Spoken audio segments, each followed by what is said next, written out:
The top of the world, man. We tapping in. Original players in the house, right? Yeah. Go ahead, man. Give it an introduction to y'all out there, right? Original players in the house. Go ahead. Club. Oh man, that's that LP shit, old school party scene days, which is dope because this is actually a special segment for tonight. Boxing fam, what it is, what it do, it's your boy Rob, Mr. LP.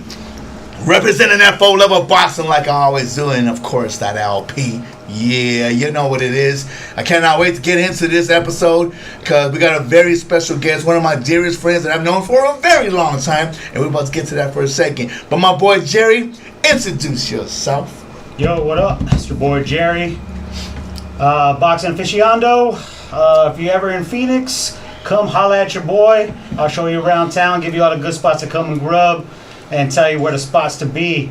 But to my left, we got a man that's a big family-oriented gentleman who is a icon in the local fight scene, if you would. 100. And he's put in many miles all around the world. Literally. Put in sweat and tears. And I respect this man because he came from the same Southside Phoenix streets as us. 100. Me and Rob came from the Southside, so we got to give love to the Southside. And we have the man, The one and only. announcer, family man, entrepreneur, business owner, Mr. Ralph Velez. What's up, everybody? What up? Yeah. Welcome to the studio, homie. Hey, my job, dog. Hey, and When's the last time you get announced like this? I've never been announced like Take that. me on the road with you, Yes, bro. I should. And happily to say that I actually moved back into South South Phoenix. Side? Yes, sir. I'm back. Nice. Listen, Southside legend coming back I home. came back. I felt like I needed to be back in my We community. got to get a mural of you down there on the light rail, bro. Hey, whatever the hell that Medusa thing is, they got to take that down. but no, I'm happy to be back. I needed to be around my community. That's dope. And it's a good thing. You know, we're doing a lot of things around Phoenix that need to be done, man. I felt like I was doing stuff for everybody else around the country, and I needed to be home, bro. So we're Around home. the world, Hell no. Hey, the Shit, Southside, welcome back, the Southside bro. never left welcome you. back home. Hell, every time I cross paths with you, you It's know. always core, man. you know, It's always core, bro. Yeah, we always rep where we're from. But one thing that you never forget is your roots. No. You know, and you take that with you wherever you go, and you're proud. You're proud to announce that. I'm proud to have you, next to me, knowing that, hey, man, like, I would love to go to Abu Dhabi one day. I would like to know I can have somebody that I can hit up and be like, hey, you got to go here, you got to go there. Listen, everybody has to be there at least one time That's in their what's life. up, yeah. And when I first was trying to gather, like, who could go, who could not go, the first time I got a sign out there with Floyd, it actually isn't that bad, bro. You could pay for a round trip ticket right now to go 2 months from now to Dubai for like $800. Wow, Okay, that's not bad at all. and when I got there, I'm like, dude, I don't have enough money so I can be able to buy things. It's gonna To be enjoy too expensive yourself, out there. yeah. Dude, 5-star hotels, $100 a night. What? 5-star meals, $20, $30. What? But I found out, I'm like, why is everything so like ass backwards back here? It don't make no sense, but it does. The government there says, okay, I want all you guys to be able to get here. And instead of you spending all your money like you do in New York or LA in a hotel room or all this other dumb stuff, you're going to spend it enjoying yourself, going to these things that we built for you guys. And it's pretty tremendous, bro. I got a chance to take my family. Oh, so they want you to go. Oh yeah, they want you to spend They your want money you to there. go It's everywhere. tourism, so I thought it was always about the oil money there in that region, Yeah. but it's not. Is it It's very tourism. similar in Saudi? The same kind of concept? No, bro. No. Saudi's different, bro. You said no. And those you dudes- guys wanted to go to Saudi. Yeah. Saudi. A lot of people that have gone, they've been really, not really too happy about. Look, I'm still trying to go to Saudi for David's fight. I'm trying to figure out a way to get there because it's in November. I figure, okay, it's enough time to be able to move things around. So who knows? I may get that phone call, and get that discount package. I'll let you guys know. Maybe we'll all hop on the plane over there. Hey, let's do that We'll shit. see. But it's very different. No alcohol. No Dubai. Pretty much. dry. Dubai pretty much is. That would be a no for me. Yeah, Yes. it's dry. Oh It's man, dry. I think I'm out. Yeah, and Dubai is the complete opposite, bro. They got girls, they got alcohol, they have everything that you'd want, and the only thing they were missing was a casino, and now they're getting one built. So pretty much, it's pretty much it's So you said it's an untapped market out there. untapped market. And my friend Jose Mohan out there, he is they built an actual commission there. He's the one now doing the fights in Saudi, and they're building a really, really, really good thing out there. So shouts out to Jose. Yeah, straight up. Big Listen, time. so when you get a chance to go out there in Dubai and you're getting a chance to glimpse at all this stuff, man, are you taken back by it? And when you start seeing the progress into it, man, like, can you see some outlook that's coming in the future with yeah, that, man. For like honestly, just when you get there, they have a tram system that is unlike anywhere else I've ever been to. So like in Phoenix, bro, I tell everybody, if you don't have a car or a rental car and you come visit and you want to hang out, you're going to be in deep trouble. We're not on a cuss here, right? Okay. All right. What you talking about, No, bro? I'm You just got saying, scooters that's how we do everywhere. it over there. 4luvofboxing. I just- the city's so wide. You want to go to Glendale? Or Yeah, it's gonna cost you $100? exactly. Like when the fights are in Glendale, I kind of get like, man, I'm like Steven Espinosa. He hates doing fights out there because it's just by the time you get there, you want to have a good time. Too You far gotta away drive from your Scottsdale. ass back. Dude, it's far. Phoenix, yeah. It's far. So they have a trans system that you can get from one end of Dubai to the next, from one end to the other end, and it costs like $2, and it's fantastic, man. The things that they build. I'm rather surprised that it's actually cheap. That is crazy. Now there's some things though. Don't get me wrong. Like you can run into some things. Like if you go to Gold Souk, like we went with Floyd one time, and it's a crazy video. It's actually up on the internet where we walk in and he just causes a big ruckus, and he walks in and he buys. the man always he do, buys right? this big Yeah, man. thick body armor of bro. gold or whatever, and he just it is a ruckus everywhere we go with that man. So that's the only thing that is. What is that feeling, bro? So- Like when you get a chance to walk in, you're walking in with Floyd, bro. Like that's got to be a different type of feeling within itself too, bro. I'm gonna be honest with you, man. Do you Sometimes walk it's different? cool. Like, is your chest? I a little have to. higher, Yeah, you become Yeah, security. yeah. You become security. You have to protect yourself, dude. Most Not only definitely, him, bro, but most definitely. you got hundreds of people ripping, grabbing your shirt. Yeah, they're trying to get to him. Bro, I'm just like, I want to get out of here. I want to get his shit one day. No, but the city's cool, and I really recommend if someone has a chance in their life Shit. to go to Dubai. I must do this. Yes, Hey, you I'm going with Ralph, bro.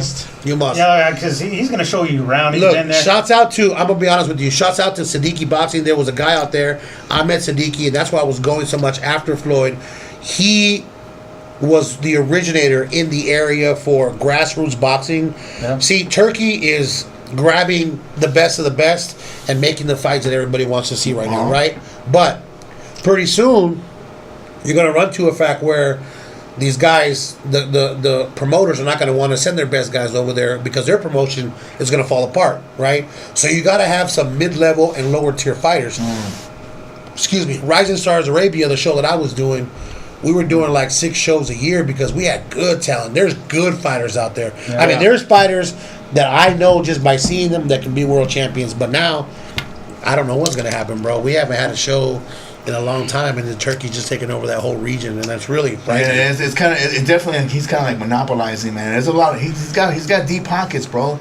And I the mean, money promoters, talks, right? Okay, That's what it well, I'm is, talking right? about the promoters are all trying to coordinate and work together, but even like you said, in a smaller scale, like not the mainstream fighters, there should be more showcases. I'm talking to 3 boxing heads here. What do you guys think about all this? Like, what do you think about this whole Turkey situation? Because I have my pros and I have my cons, right? Like, for example, our boy David Benavidez is going to get probably the biggest payday that he's had. Yeah. Good for him. Shout But at out the to end of the David. day, shout out to David for Benavidez. sure.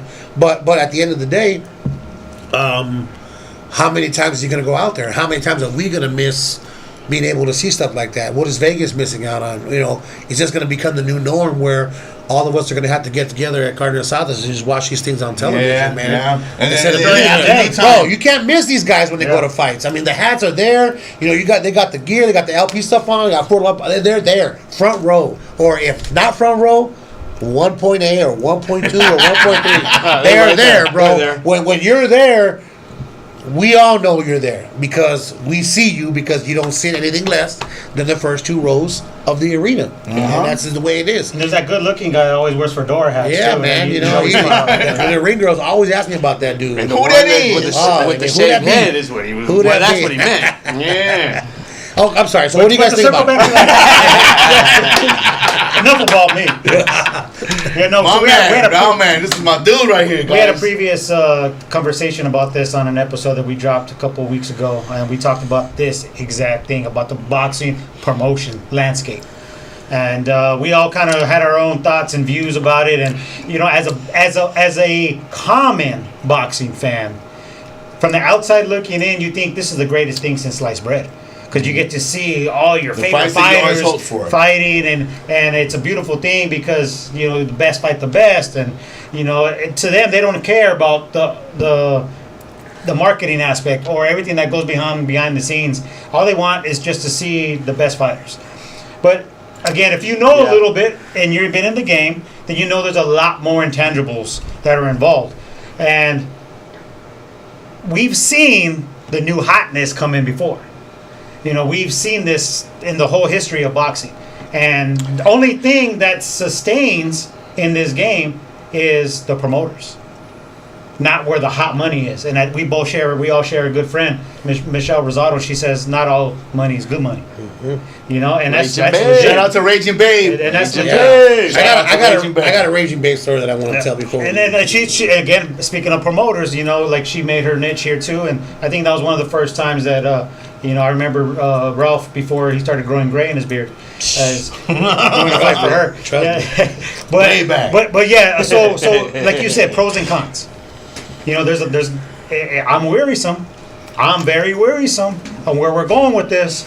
But at the same time, man, it tastes good. It really does taste good. I like that. You know, and hey, carne asadas at 2:00 in the afternoon, and there's another boxing card later on that evening. It extended my Saturdays. Listen, for me, I'm not an aficionado to the level of these guys, right? Yeah. So to me, I'd give you more of the common man's perspective. And for me, I would tell you, like, he's 100% right? Yeah. And we're starting the day at noon, and we go to 10 o'clock at night, and it's all boxing, man. Boxing. You get a chance to hang out. Man, that you can't be mad at that kind of promotion, right? Now, the business aspect of it, I can't really speak on that because I don't know to the level as you guys do, right? You guys had a little bit more insight than I do on that.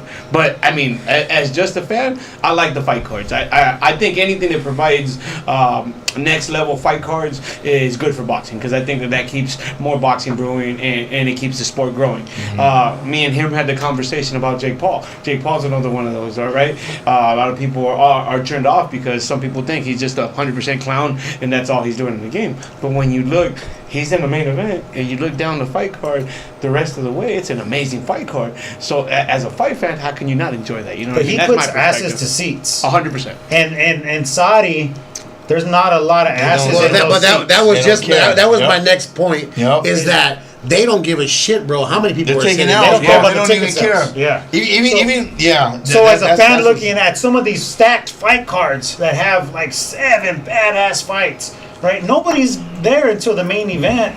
And you have all these fight cards with empty seats, and it looks that way on TV. It doesn't look good for boxing. It really doesn't. Yeah.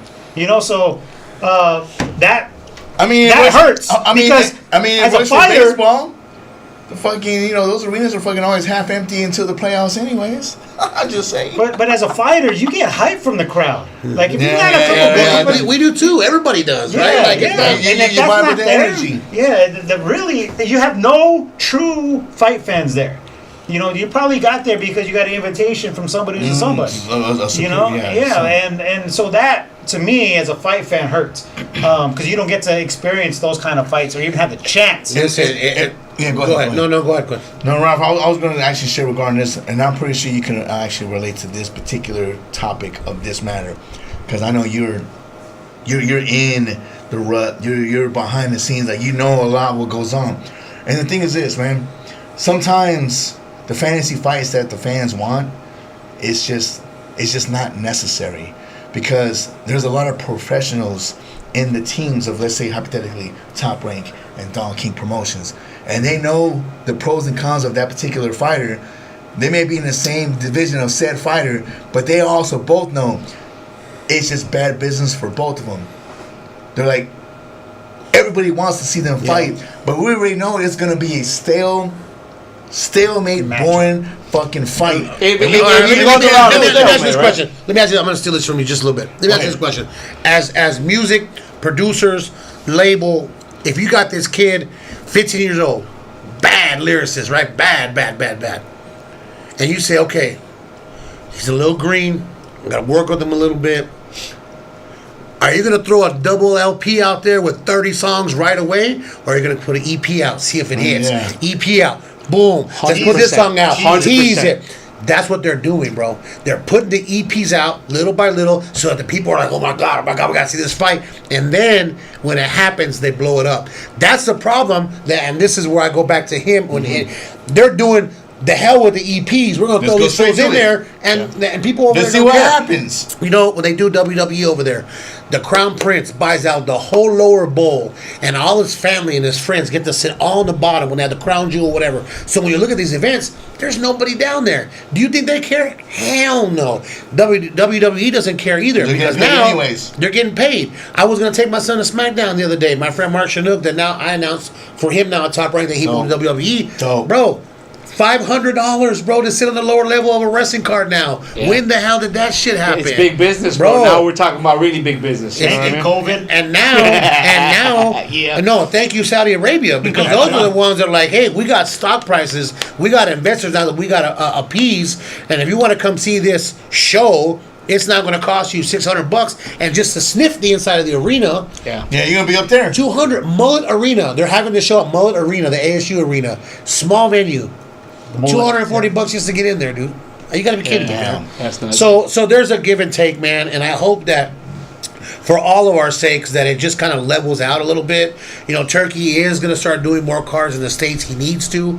I recommend not going to California, because I don't know if did we all attend that the California card? Oh, with Terrence Crawford and It was a disaster, guys. Yeah. I've been to that venue. It's a beautiful venue. I went to that venue really when Pachito fought, but other than that, it's an awesome place. But they whiffed on that. Yeah, they jumped in the deep end without really knowing they could swim. And that American card. Yeah. But you know what? One thing that I noticed too is that the quality of the production is a lot more better. Is a lot more higher quality, like top tier stuff. In Saudi, bro, they're making movie type trailers. Yes, bro. I'm like, oh my god, when it's crazy. In Saudi, but when they leave Saudi, it's not quite as crisp, right? And so that's something too that kind of leads fans to what's going to happen next. But you're not saying it's excellence. There you go. He's willing to spend more for his country because the whole point is he's trying to showcase not just the sport, and thankfully he happens to be a hardcore boxing and wrestling fan. I didn't tell you guys. The young man, the young man that now has $1 trillion plus in his pocket, and he happens to love boxing and love freaking WWE. Yeah. So he's pushing so hard, but he's like, I'm gonna utilize, and that's the whole controversy. I can't forget the terminology what they use in regards to him trying to twist and just manipulate fucking society in regards to like his very dark history country. But he's trying to showcase the world we're not that bad, and then I could respect that to an extent, to some level. But like the wrestling, the girls gotta be in jumpsuits.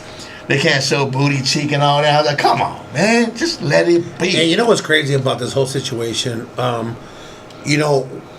The American reporter and him being involved in whatever. Listen, it's. I'm not speaking out on that. I'm just saying that there's been reports that have said that he's connected to these guys. Sean Seitel, which is a good friend of mine that's a reporter in Vegas, he just come out and flat out said it. He showed reports. Neither here nor there. I had no. And if you were to tell me these guys are going to infiltrate the PGA Tour, bro, that's like the good old boy network, okay? Yeah. That's like, if you ain't got $1 million in your pocket, bro, you're not even sniffing that board of directors. Yeah. And guess what?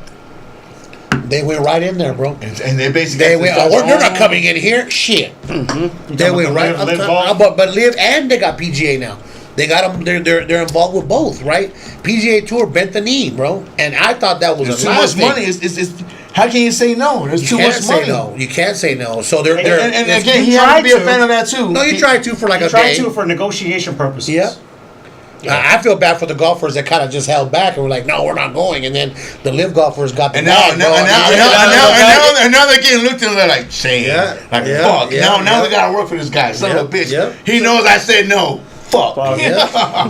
So if big, long listed sports like golf, soccer, boxing, they've soccer league too. They've all gotten involved with the Saudi Arabia. Was it the Ride of the Season? Is that what it's called? Riyadh. But like Ronaldo, he's at every fight, bro. Well, yeah, because he got the bag, bro. He plays out there. Yeah, He plays out we there. literally were talking about it last time. You see them all front row every single time. Al Nassr, bro. That team is worth $1 billion now because Ronaldo's on the team. It's just anything they touch, they're just pumping money into it. Chain right there, man. But it just leaves all of us that have really been missing out for, like, to be honest with you, like for me, now that I'm blessed enough to work for Top Rank, the Abdullah Mason, and like Brian Norman, bro, that's 2 cards that I lose to be able to put money on the table for my family because they're going over there. They're both going to fight over there. So it hurts everybody, dude. It hurts the trainers. Damn. It hurts the cut man. It hurts the people in the arenas. It's a trickle down. Oh, dude, it's a trickle down all the way. Damn. Even the vendors, bro, that are wishing that they could work on these events. The guys that sponsor and set up booths, like shit. Yeah. You know what I mean? Yes. Damn. Yes. So how many fights did we have in Arizona last year? Big fights like in DAZN or ESPN with Top Rank and Matchroom that came in. We had at least 5 or 6. There was a lot. The year before that, it was even more. In the last couple of years. But this Gallo and Bam was the biggest one, man. That atmosphere was amazing. Which one did you like? Gallo and Bam, bro. Oh yeah, dude. I thought the Ryder and Mujia was. That was amazing. Louder, bro. That was exciting. When Mujia knocked him down, dude, the whole place, I couldn't even hear myself, dude. Yeah. And that's why I give a shout out to my friend. I didn't mean to interrupt you. My friend Wes Melton, when they gave him so much shit about that call about not seeing the towel guy, bro. I asked him. I said, "Bro, what happened?" He goes, "I couldn't hear shit, dude." And I agree with them. I was right there by you guys. You could not hear a fucking word, dude. Mm-hmm. It was so loud. And shouts out to Wes, man. Wes has been a good damn referee, and I think he's going to retire pretty soon. But he's had a good career, man. He's had a good career. Yeah, we had a previous segment about referees, but Wes Mountain, he's a stand-up dude. Always been a fan of us when we sit ringside, and straight up guy. Shit, he likes to go out too, party. That's what's up. Yeah. Retirement Invite him to come out next time, brother. We're there. But to circle back on what you just said, so that is exactly part of the reason why we don't have as many main event cards here in the U.S. anymore. Is because he's spending the money to take the fights over there. And Jerry, I remember you actually were mentioning, you made a couple of comments in regards to the fact that the disappointment of the fact that we're not getting the dates like we were for the last 2-3 years. Shit, Arizona became like the hotbed for a minute. Hey, listen, Navarrete and Oscar over here was amazing both times, bro. That atmosphere for the first fight over here, it was nuts. He loved it here, and so does Eddie Hearn. He loves Eddie Hearn. We talked to him about it. He loves Scottsdale. Yeah, we talked to him about it. Yeah, Eddie Hearn loves Scottsdale, bro. He loves Scottsdale, which makes sense. Come on now, he's a silver spoon kid. Respect to you, Eddie, because your dad did your thing, man. Your dad did his thing, and he gave you freaking an opportunity to do your thing, and you're doing it big and massive. Respect. So Top Rank's been here a lot. They have a state. They've been here for many years. Mm-hmm. I mean, that's the one promoter that I can say that has brought in all the time. A network type card here. Bob Arum loves the Latino crowd. Yeah, and they know. They know. That's what I was going to say. Bro, I'm going to be honest with you, okay? I have never, and no disrespect to any other promoter, no disrespect to Mayweather, PBC, nothing, but Bob's a goat. Top Rank, dude, they're on another level, bro. You walk in, and there's 6 people that have 6 functions, and the 6 functions get done. Like, I had my plane ticket to the MSG card 2 months before the card even was taking place. I had all my notes that I usually look for myself handed to me, like script, everything that I look. Incredible. I still reach them though. I still research because I don't want to be that person that doesn't pay attention and reads off wrong and jack up. Okay, I'm not that dude. Like, I hate to mess up, but it's the I worst. I heard the rant earlier. Yep. Fucking hate it, bro. Don't go into the ring and try to claim to be a professional if you didn't do your work. Do not. 100%, Because bro. this guy does. Especially if shout you out- get dissed, and for that person, and you're asked to help that person blows you off, and then they still jack up. Yeah. That's why the rant came out. Poetic justice, man. Hey, and again, it is what Shout it out is. to my man's Ramblin. But Top Rank, to circle back, They got a team. they got a squad, bro. So would you say out of everybody that you've worked with for your whole career, that would be the top, Without a doubt. top level? Without a doubt. No That's shit. great, bro. No That's shit. great. Hold on. That's Hold on. amazing. We're talking You about wanted to share that dude. too, bro. We're talking about a dude that actually have Money Mayweather. No, well, it's different. Okay, the Mayweather team is those fights happen really fast, right? Like within a month, they're like, "Hey, we're going to London. We're fighting Chalmers," and this. We want to talk about forks in the road in all of our careers, right? Whether it's being with somebody, whether it's a relationship, whether it's getting married, whether it's an album, whether it's put this song out, mess with this dude, make amends with this dude for the sake of business. Right. There's always forks in the road. A lot of times, including with Michelle, we'll talk about that before I leave. I know you did say you want to I need talk to get about that out. You make a wrong decision, right? And sometimes it hurts relationships and friendships. I had a choice to do Mayweather Chalmers or do the very first Saudi Arabia card with Amir Abdallah, who was the originator in Saudi. It was not Turkey. Amir Abdallah manages Mike Tyson, you know, and Badu Jack. So he called and said, "Hey man, I got Jake Paul and Tommy Fury in Saudi Arabia. It's gonna be crazy." I said, "When is it?" And it was the same day as Mayweather Chalmers. Mayweather Chalmers. Yes, it was an exhibition card, but Floyd Mayweather really changed my trajectory and their whole team Because you couldn't make that. in my career. No. his I career. said I had to make a choice. His career. It's go to Saudi Arabia and do something new, or stick with the man that got me and been loyal got to you me there since they got you 2016. there, Bro, 100%. I've been working Showtime since 2016 because of the Mayweather Yeah, right. promotions. To give you a chance. To give you a We chance to have to actually be have loyal. these options. And I thought stuff. about it for like 5 seconds. I'm like, dog, I have to be loyal. Yeah. I wouldn't be able to have this opportunity if it wasn't for these guys. So I stayed, and then called Thomas Triber. I was like, "Hey, dude, can you cover for me?"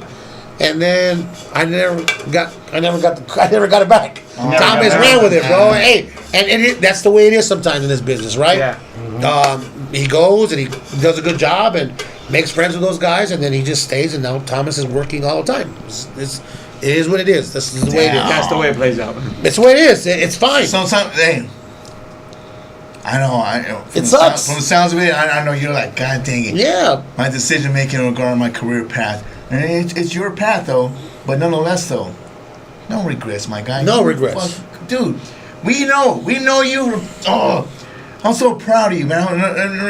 You don't deserve that from me because we're the same age and stuff. No, I do, am man. so- You guys are my dogs, bro, and I I am appreciate so it. happy for you to see your career progress from the local fight cards, and then next thing we know, I'm all like, this motherfucker. I was like, is he on a fucking skyscraper at a helicopter fucking launch pad Yep. introducing one of the greatest freaking fighters of all time? No, it was incredible up there. It was incredible up there. motherfucker. It was incredible up there. I swear to God. dog. I swear to God. Dude. That Burj Al Arab is the most incredible site I've ever been up to. The thing is 100 stories high. That's You get on crazy. the helicopter pad, you're like, Yeah. oh shit, I'm gonna fall off this fucking thing. And then you realize that they played tennis up there. Andre Agassi. And, What? yeah, they had a game of tennis. What? They've had fucking F1 How tall are cars we up talking? there. How many stories Bro, are we 100 stories. 100 It's up plus. there, bro. It's in And the clouds and It's up there, man. It's so high It's like that being it looks like an like Empire State fog Building. when you look out. It's wild, bro. It's wild. It's And so again, high, it again, makes you look sober. listen. No, and so again, high. bro, I did Mayweather McGregor. I done David Benavidez versus Gavril because of Mayweather Promotions. They let me do that fight because Jimmy Lennon was sick and they chose me. Like, I have no regrets. But at the same time, you're like, damn, what would have happened if I would have gone this way? And you never know. I may have said something over there, pissed turkey off, or try to hook up with somebody, girl, and I'm not allowed. Who knows? Person, yeah. This is where I'm supposed to be, and this is what I'm saying. That's is your that path. The forks, even though you make the wrong decision, there's always a chance to right it. Like, and let's talk about Michelle. There's no such thing about wrong decision. But okay, let's get to I did make a wrong decision. Go ahead. What were you gonna say? So before you get into that point, circle back. You mentioned one thing about you being loyal. So I wanna emphasize on that. So you're loyal. Right. You're loyal to the community, and I want you to talk about that a little bit after you answer this question. Okay. So this is my brother. That's my brother. Yep. We're loyal to each other because we put in many tears and shared and many stories and we grew up together, right? Does the boxing industry have a brotherhood of referees? Do you guys hang out and stuff? And There's a just talk brotherhood, but they're crossed, right? So like you never see. I think I'm the only one, dude, to be perfectly honest with you, that makes friends with other announcers. Because to be perfectly honest with you, dog, and I'm being real 100. You get in the booth, you throw a party. Let's just say you throw a party, okay? You guys say we're gonna throw a party. You know damn well, dog, that if there was 7 parties that were right next to you, it don't matter because your party's gonna be banging, bro. Mm-hmm. That's the way I feel. Like, bro, I've been announcing since I was 7 years old at South Mountain East Little League. I would play my T-ball game and I'd run up and do the older kids game because I had already had it in my mind that I was going to be the next Howard Finkel, the old WWE announcer, that I was the next Jimmy Lennon, that I was the next Michael Buffer, okay? The Fink, man. That's how the stuff goes. The Fink is my hero, bro. And Jeff Munn, the old announcer for the Phoenix Suns, Jeff Munn, those two guys are my heroes, bro. I wanted to be just like. I love it. So, referees tend to hang out with announcers, and judges tend to hang out with announcers and referees. It's never like the guys I'm cool with the most in this industry. My mentor Jimmy Lennon, he's like one of my best friends. We were in New York and he took me sightseeing like I was his grandkid. It was crazy, right? That's the way we have our relationship. He's my dog, and he looks out for me, and he makes sure that I'm getting the fight cards that I deserve. Shouts out to him, 100%. I love him. I would do anything for him. I'll go to fucking Siberia and announce one fight for 1 minute, and that's it, and come right back home if he had asked me to. Yeah. If he asked me to. That's what's up. Because he's the man, bro. Jimmy Lennon Jr., man. 40 years in the game, bro. And people hate on him so much because he's still around, but how can you hate on this dude? Because he's the OG. Whatever. OG. I'm friends with David Diamante. I'm cool with him. Diamante's cool. I'm cool with him. Is that his real hair, bro? That's his real hair. That's his real hair. And matter of fact, when I threw the after party at one of the fights in Glendale, somebody pulled it. Wow. And he was about to. He was gonna get Brooklyn on that motherfucker. He turned around and said, "Don't you ever fucking touch my hair again?" I was good for him, David. Yeah. Calm down, because he doesn't drink, bro. So I was like, I knew he was really on. Oh shit! He don't drink. Nah. And he's okay. Yeah, he don't drink. He just. So his level went up quick. Oh, he's like, don't fuck with me. Hey, real quick segue with David Diamante.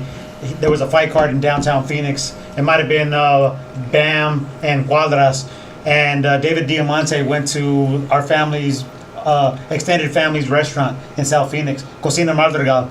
And they went down there and had lunch there. Who took him there? And I don't know who took him, but he went there with a small group. I didn't know that was you guys' extended family. Oh, yeah. That's our family right there, bro. Yeah. Madrigal. So shout out to Brian Madrigal out there. What is Edison to you guys? Edson is our homie, man. That's our brother, bro. Hey, I know Edison since I was like 14 years old. Yes, sir. Hey man, shout out to both Edson and Brian. I took Alberto Del Rio to Cocina Madrigal. Did you? And he ordered the carne asada salad with the one. Oh, the romaine chard? A big piece of lettuce. Dog. He said, "This fucking thing is the best thing I've ever had in my life." No kidding. Hey, what was Del Rio like to hang out with? Wait, hold on.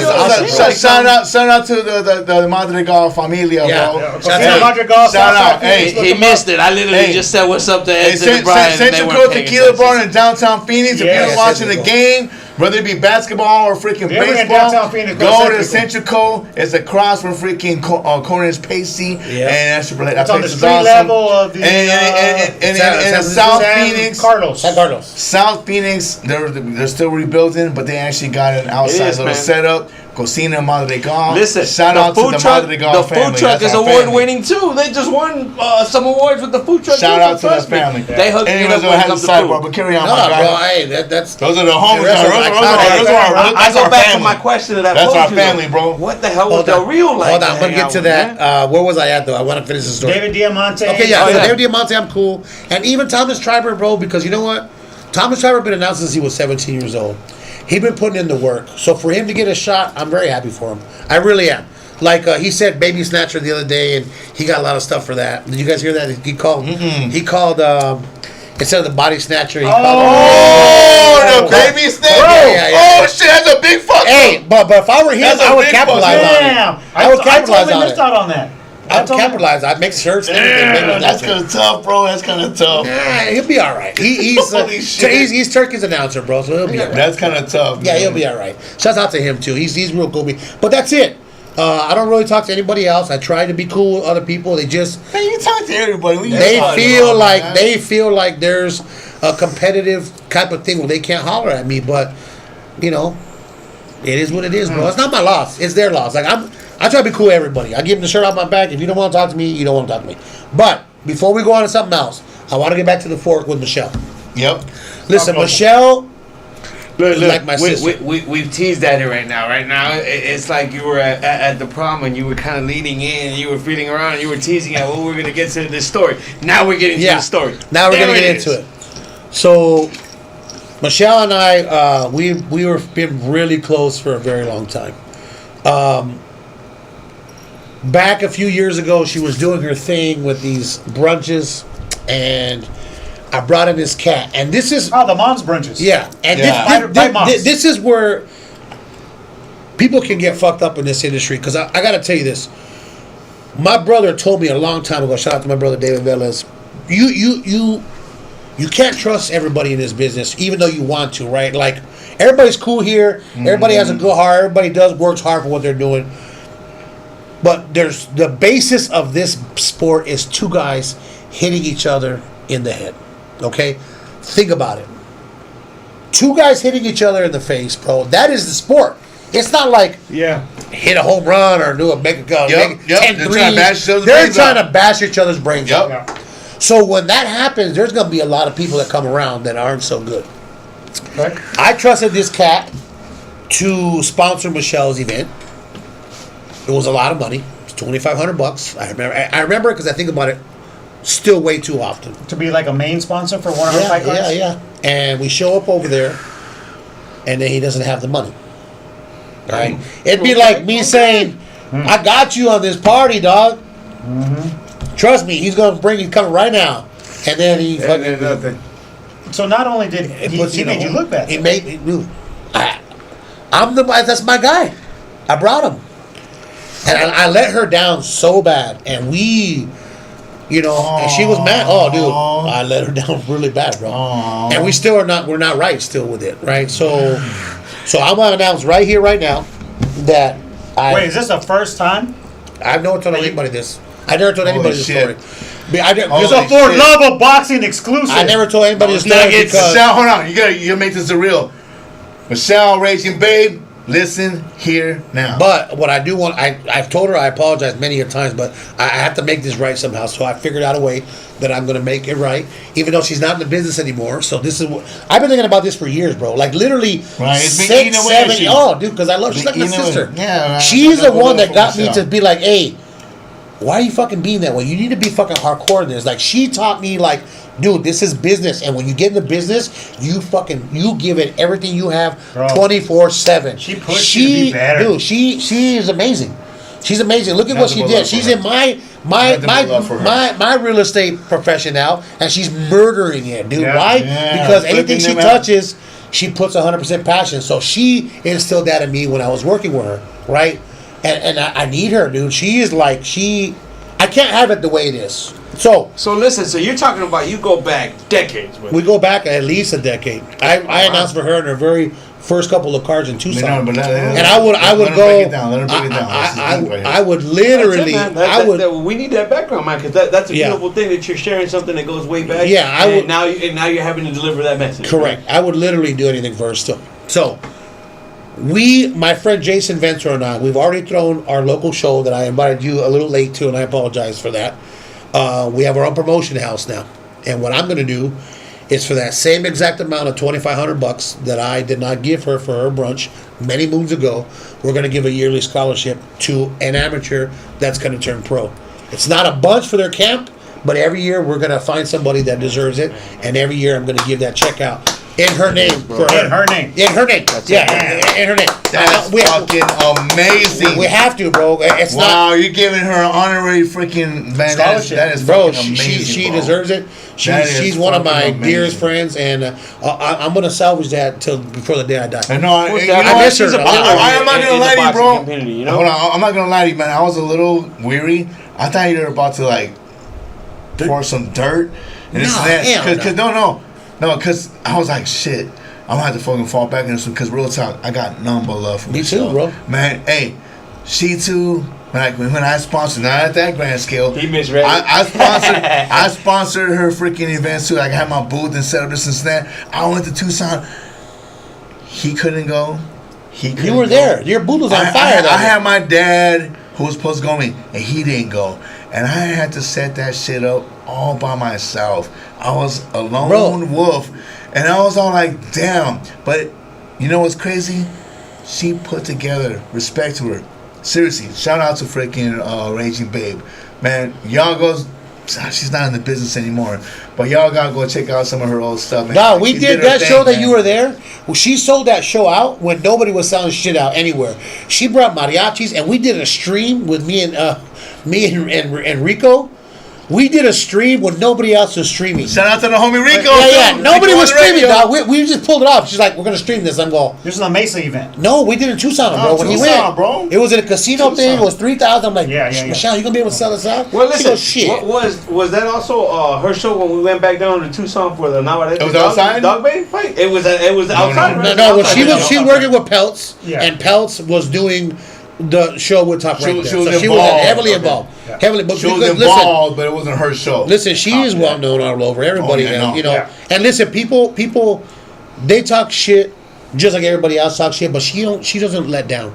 She doesn't let down. She don't let nothing bother her, and that's why she is where she's in right now. She could easily talk shit all day and night about everybody who's talked shit about her. Yep. But she never goes that route. That shows her character. I love her to death, man. She's like my sister, bro. And I still consider her. You're closer to her than me. Well, no, I still consider her that. Even though I got nothing but love for a fucking Raging Babe. There was plenty of times. In fact, she even had the cover of the New Times, the local magazine tabloid here. Yeah. Like they were giving her love too. Like she was doing it. She was doing it for her. She was doing it for her brand. She was doing it for the community. She was doing it for the love of boxing. Right. Because that girl she was a boxing freaking head. Still is. No, she's still boxing, but now she's focusing more on the real estate and shit. And let me just tell you about that. I've been a real estate broker for 22 years. I'm still doing it now. The shit that she pulls off with these properties, even the guys that I work with that are flipping masters do not do the work that she does. The people in those neighborhoods that she enters into should be kissing her feet and wiping her down with oils because their properties just went up like 300,000-400,000 because of her properties, bro. And that's the real truth. She is turning. She's renovating whatever you're looking at. She's renovating shit to the whole. They're like mini mansions, bro. Just like her promotion events that she put together under Raging Babe was quality. Mm-hmm. She's flipping quality proproperties now. And you can't even compare any other properties like how she's doing it. No, she adds that quality, but she doesn't forget about the little things, like the fighters or the little things about fighters. Details. Attention to detail. Yes. Details in the walls. Details in the bathroom. Dude, it's crazy because normally when you look for a property, you try to find comparables, right? Right. So she is the comparable. She is the comparable. Man. She is making her comps. Wow. Yeah, no, that's a great way to put it. Let's talk a little bit more about local boxing. Yeah, let's do it. So again, being back on the South Side, back in the local community, you love being involved with some of the amateur boxing. I do. What should people know about the amateur boxing here in Phoenix, and what's coming up that you're being involved in, and when's the next time that we're going to see you doing some amateur stuff with the kids? Well, if you're not doing so already. First of all, I want to say that I know that I'm not the only ring announcer in the world that is on pay-per-views and TV that is helping out, because it seems like I'm the only one. I feel, and I'm going to call people out here, and excuse me for saying we're doing this on your platform, but this is what you think, bro, I think that more people should be giving back. I think that more boxing people in higher positions should be giving back. We're only there because of these fans. How can you not go? I try to do at least 3 to 4 amateur cards announcing free to give back. That's your every goal. year. Every year, at least 4. That's your goal. My goal. Yeah. And the reason why I do it is because some of these kids, let's be honest, are only doing it because their dad wants them to get self-defense. Their dad wasn't wanting to be a boxer. They can't be a boxer. The kid can't hit a curveball, so his dad's like, you're going to go box. They don't really want to be there. Half of them don't, let's be honest. So maybe they're only getting announced 2 or 3 times. The Gene Lewis tournament that you guys go to all the time and set up. Actually coming up here in a couple weeks. Yeah. Bro, there's a lot of kids there. And I show up as much as I can, and I try to give back, because maybe these kids will never be announced like a world champion. Mm-hmm. But I'll tell you this, if I can do it for them at least once in their lifetime, they'll never forget it.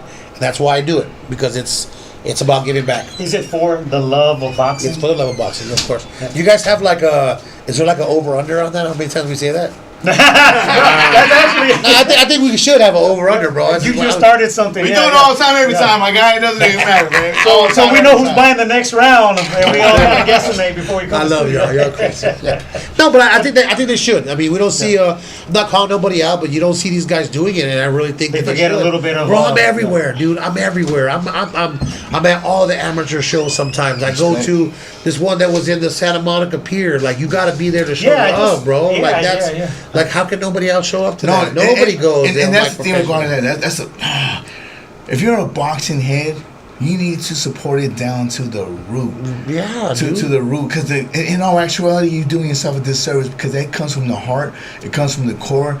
All these guys are on a mission to try to prove themselves. And it's just so much, when there's no politics, there's no paychecks involved, and no limelight, like, all these kids are just in it. And when we're talking about, like, youngsters, bro, it's... God, I love the full sport. I'm not gonna say it. No. You can say it. That's your brand. Say it, bro. It's for the love of boxing. Like it's. You know what's beautiful is and you've seen it, and I know you've seen it, because you tell this guy all the time. He's like, hey, I got you. Is when you see him work a booth at a local event, and all the kids come and they want to know what you got there. It looks really cool. But the interaction that they get with Mr. LP at that 4-level boxing booth, it's something to just like. It's my happy place. You have to soak it all up to realize what he's doing for these guys. It is my happy place. Just like how you're doing it for them to announce them fighters. No. At that scale, because your landmark, your passion, your duty is the center of that ring. Yeah. And you give those fighters, up and comers too, and even the fucking grand scale too. But that's the whole thing I love about you. Like, it doesn't matter. It don't matter. It can be pay-per-view. I do. It can be a major scale, and you do, like you mentioned, you do the local scale too. You give the kids the love and stuff. But like the kids, like dog. As a former amateur boxer, like, again, I mentioned, we made a comment about the Mills Lane thing, and we're going to find one on another segment. It's like it makes the kids' day. It makes the kids' weekend. Just tell you before you walk back in there. You know what I'm saying? I just told them that I try to do at least 4 amateur cards a year for free, because those kids may never get out of that amateur program. And if they can say, damn, Ramblin' Round, that guy on Top Rank announced me last week. Yeah, you on TV.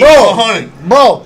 I made one of his fight in the center. That might make kids stay in the gym. That might make them stay off the streets. Hey, you know what's crazy, bro? You know what's crazy? You know what's crazy about is that you guys really in Phoenix are really the only ones that I really get like love from. It's a hard pill to swallow when you come back to your city and you're fighting for relevance. That's some bullshit. It's crazy, bro. When I got to Vegas, I was like, you know what, man, it's gonna be really hard for me to break in over here. No, dude, they show me fucking love over there, and it's crazy. Love all the time. They're like, why are you going to all the fucking Vegas all the time? I said, well, I'm getting a lot of shit done over there. People actually are appreciating what I'm doing. You know, that's why I stayed working with Iron Boy for a long time. I broke in with Iron Boy after I did my first ESPN. Well, for you, I don't think you understand what the story was. So, shout out to Roberto from Iron Boy, man. That's motherfucker doing his thing, man.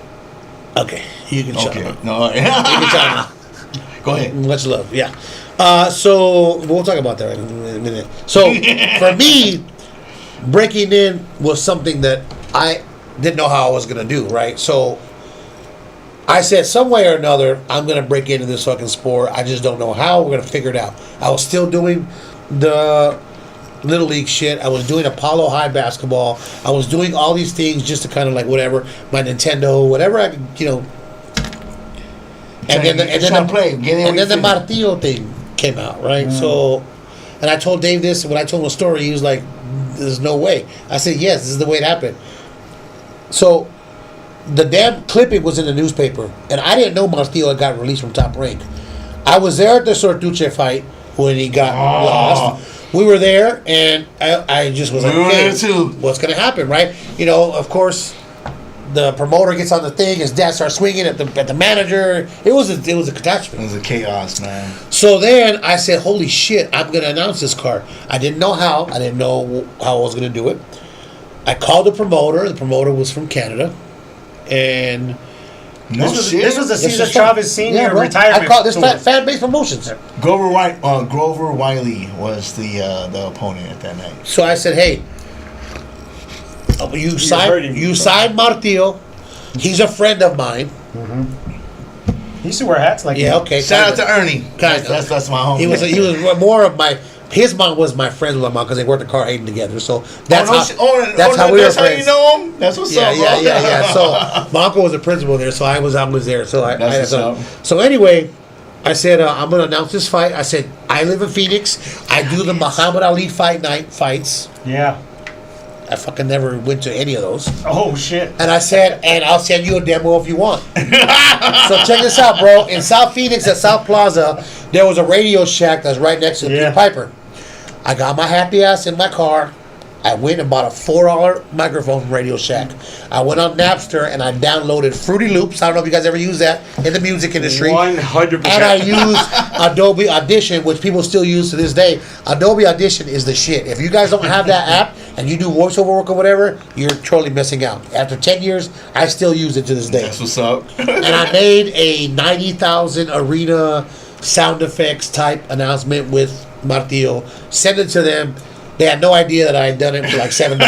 Okay, they come back and we meet at the El Torito carne asada place across you from the fairgrounds. Bomb ass carne asada spot. Still there too. Yeah, it's still there. It might not be the same name. But. So I said, okay. He's like, I got your demo. We're gonna go ahead and let you do the fight. It was supposed to be at the Celebrity Theater, and it was supposed to be a real small club card. They called me back 2 weeks later.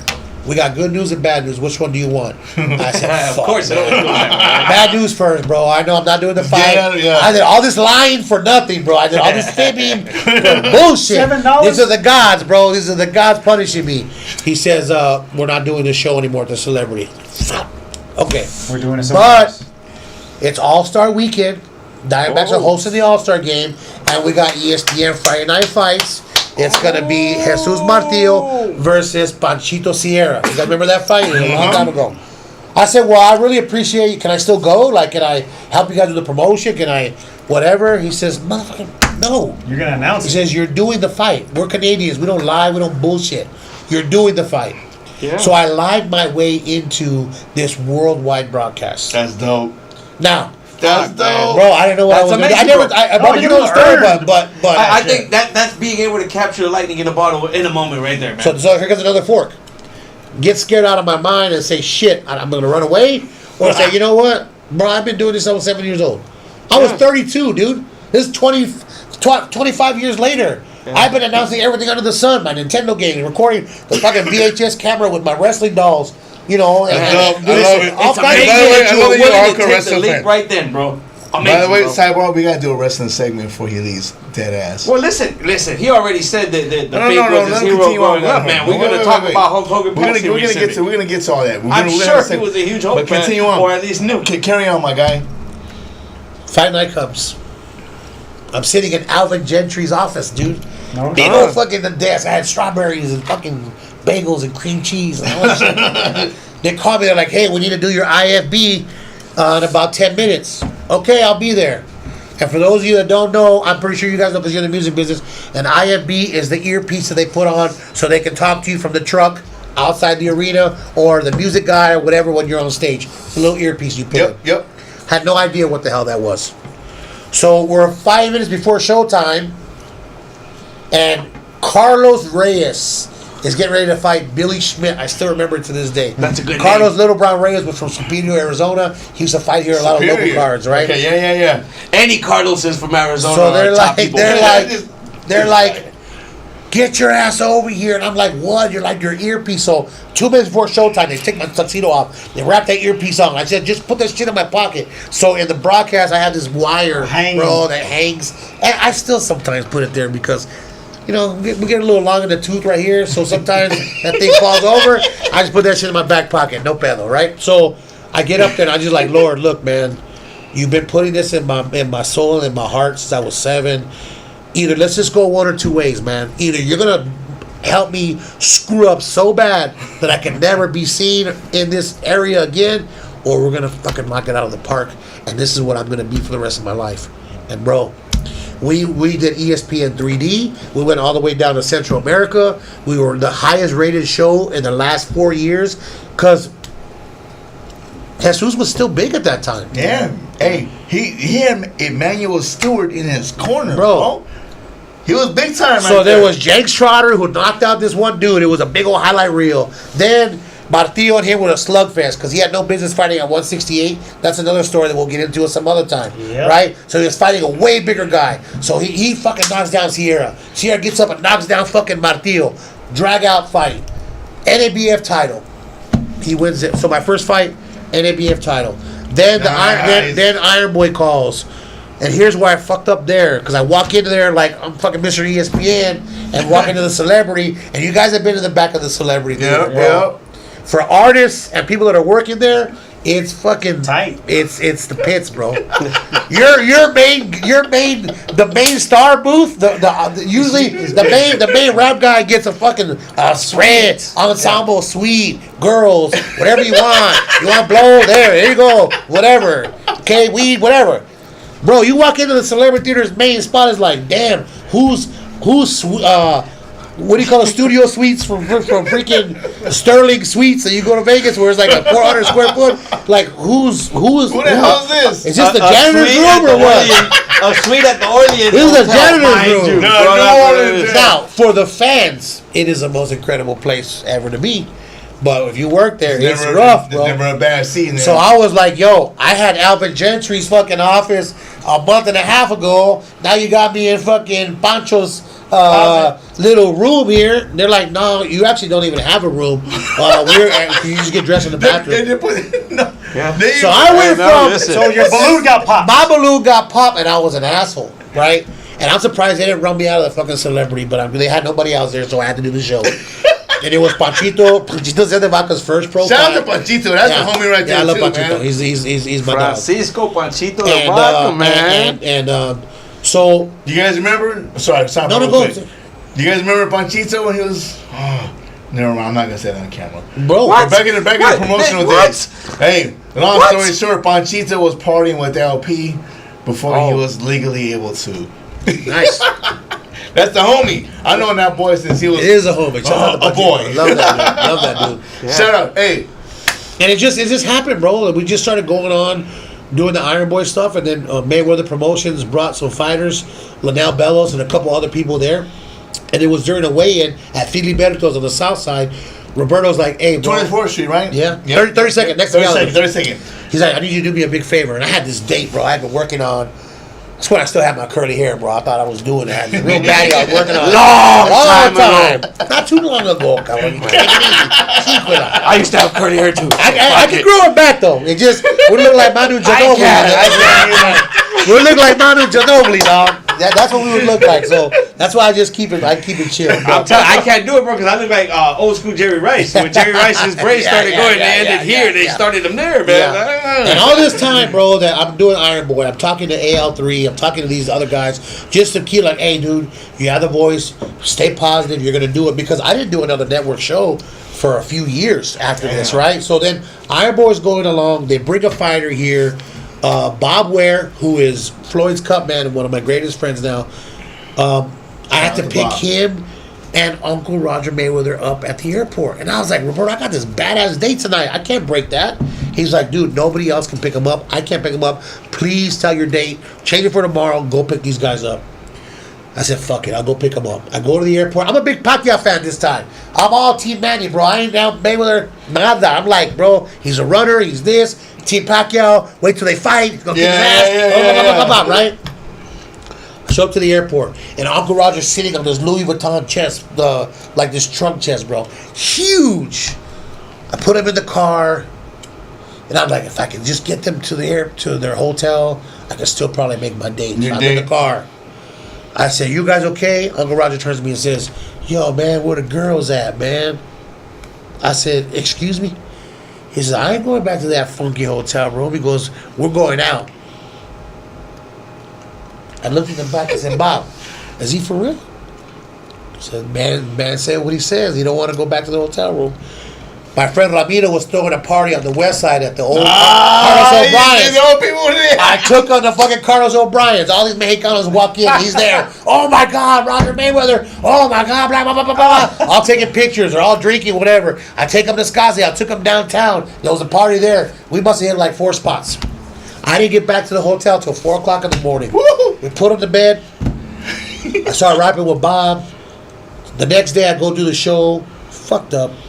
Dehydrated, do the show, still kick that ass. And Bob's like, dude, I'm gonna call Floyd. I'm gonna call the guys at Mayweather because we need an announcer, bro. Ours is not that good. That's dope. And he put me on, bro. And you still have to perform, though, right? So I was hoping I'd get a club card just to kind of, break in a little bit. Fuck no. Showbox, a new generation, NABF championship right away. Andrew Tabiti. So I was like, holy shit, this is it, bro. So you just gotta do it. And the key to all this, and anything that we do, though, and anything that we do. Awesome. So I guess I do have to give a shout out to Roberto, because if it wasn't for reinforcing me to go pick him up, I wouldn't have been there, right?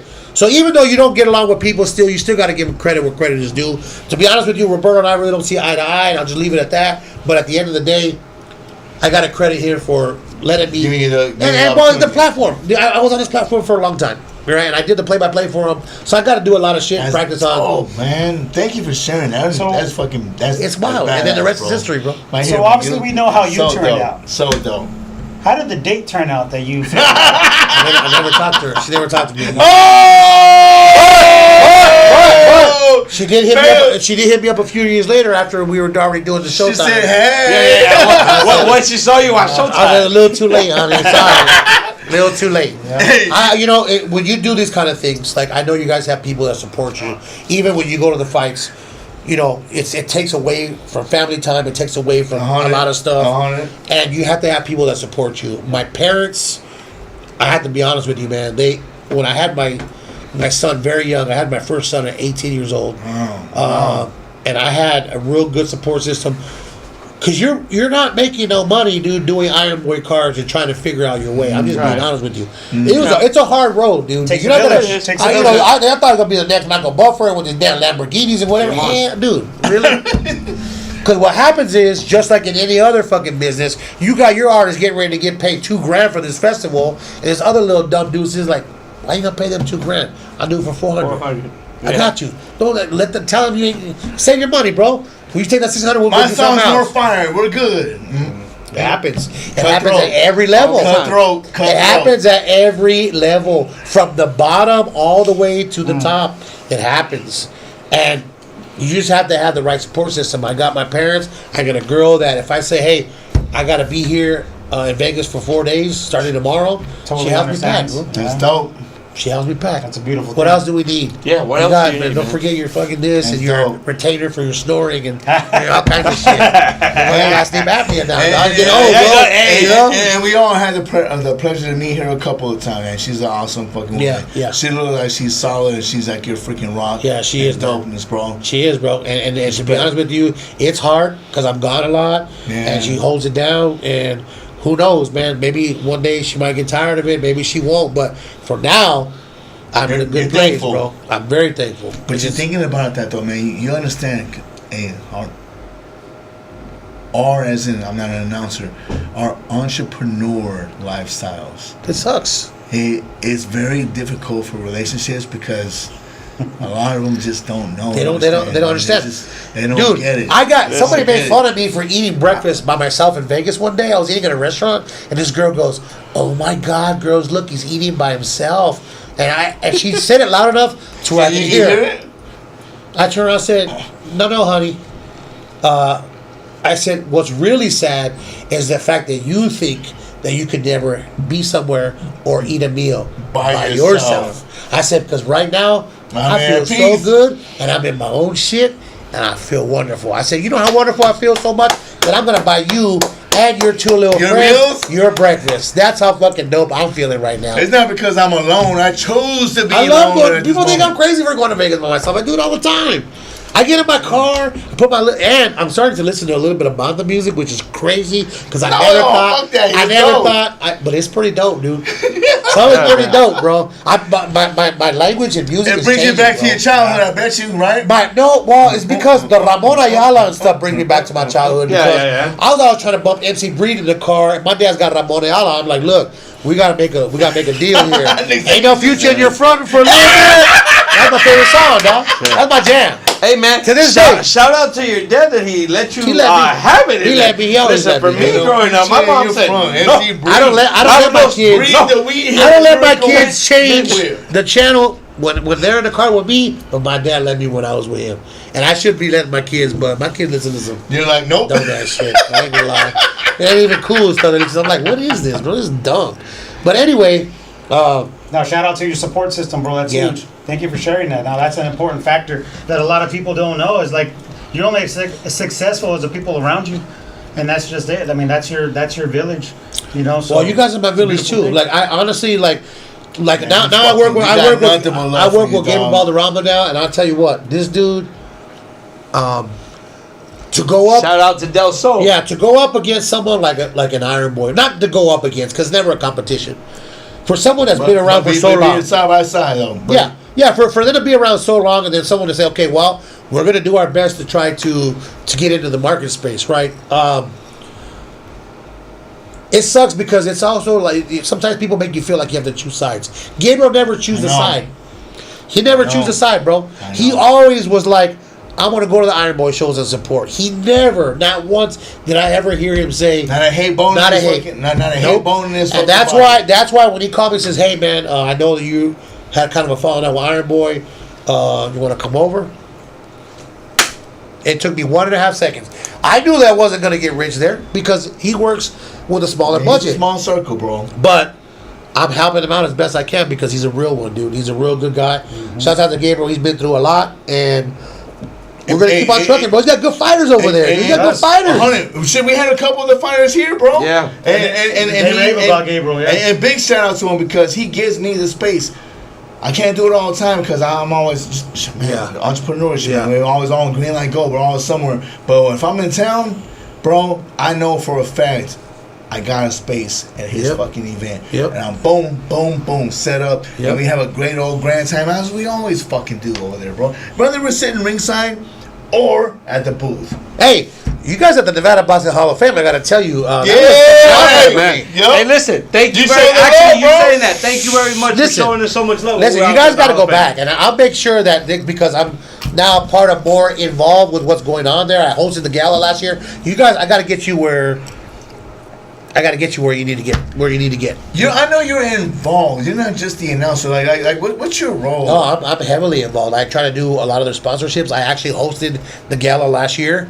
for the first time. I was the actual host, MC. and hopefully I get to vote here next year on. Oh, I'm trying to push my dog Bernardo Ozuna. that's He dope. fucking deserves it, and that's another one of my mentors. Shouts out to Bernardo Ozuna. The dude is super cool, man. Ozuna is actually Bro, cool. he looks out Remember for we me. saw him like at a subway line and shit in a casino, and we were like, "Hey, what's up?" And he sat there, cause it's Vegas, so there's a line. Yeah. And he sat there and talked to us the entire time.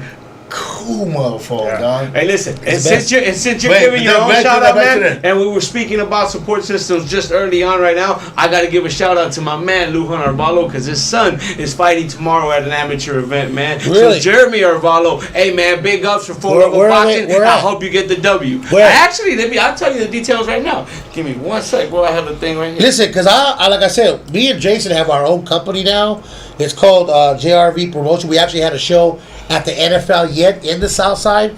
The Conquer app, when you do amateur shows, you're only supposed to allow like 25 fights, 50 or 70 Right, people. right, for- Bro, I had 300 kids sign up for that event because I was announcing the fights. This is how important. This is where I saw like, okay, I need to be in this space because if I had 300 kids trying to get on this card, that's more than the other one, dude. Trust me. Kids at that age, as a fighter in my days, again, Mills Lane. I missed this We- Mills we- Lane we- show. we- Talk we- to me we- about this. Huh? I missed this Mills Lane thing. This third time you Okay, mentioned we're it. talking about referees. Okay, talk to me. And my topic was, my pick was the great Mills Lane. Let's get it on. Yeah, I like Mills Lane. And I was sharing a story. Me and 6 other teammates, we had a big old bus. The coaches, they drove us to Reno, Nevada, where Mills Lane is Mills from. Lane lives in Reno. Yep. And it was a Nevada versus the Four Corners or whatever the case. So it was a bunch of us from the state, and they did a nice little surprise that the professional Mills Lane was going to do some of the fights, and I was so fucking excited. Isn't that the best, bro? Hey, I was giddy. I was like, oh my god! Like even to this day, I still respect Mills Lane. And sidebar. This is how much I love the sport of boxing. I know from basketball, football, tennis, and that they know those hardcore fans know the referees, the people that call shots, this and that. Same shit here, bro. I love and respect everything boxing, bro. And Mills Lane, let's get it on. Can you imagine? And Did you get it? Did you get the fight with Get him? him. Oh.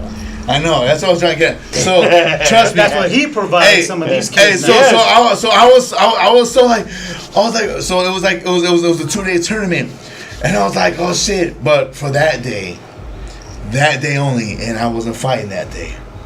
But two of my boxing fucking teammates, and I was like, damn.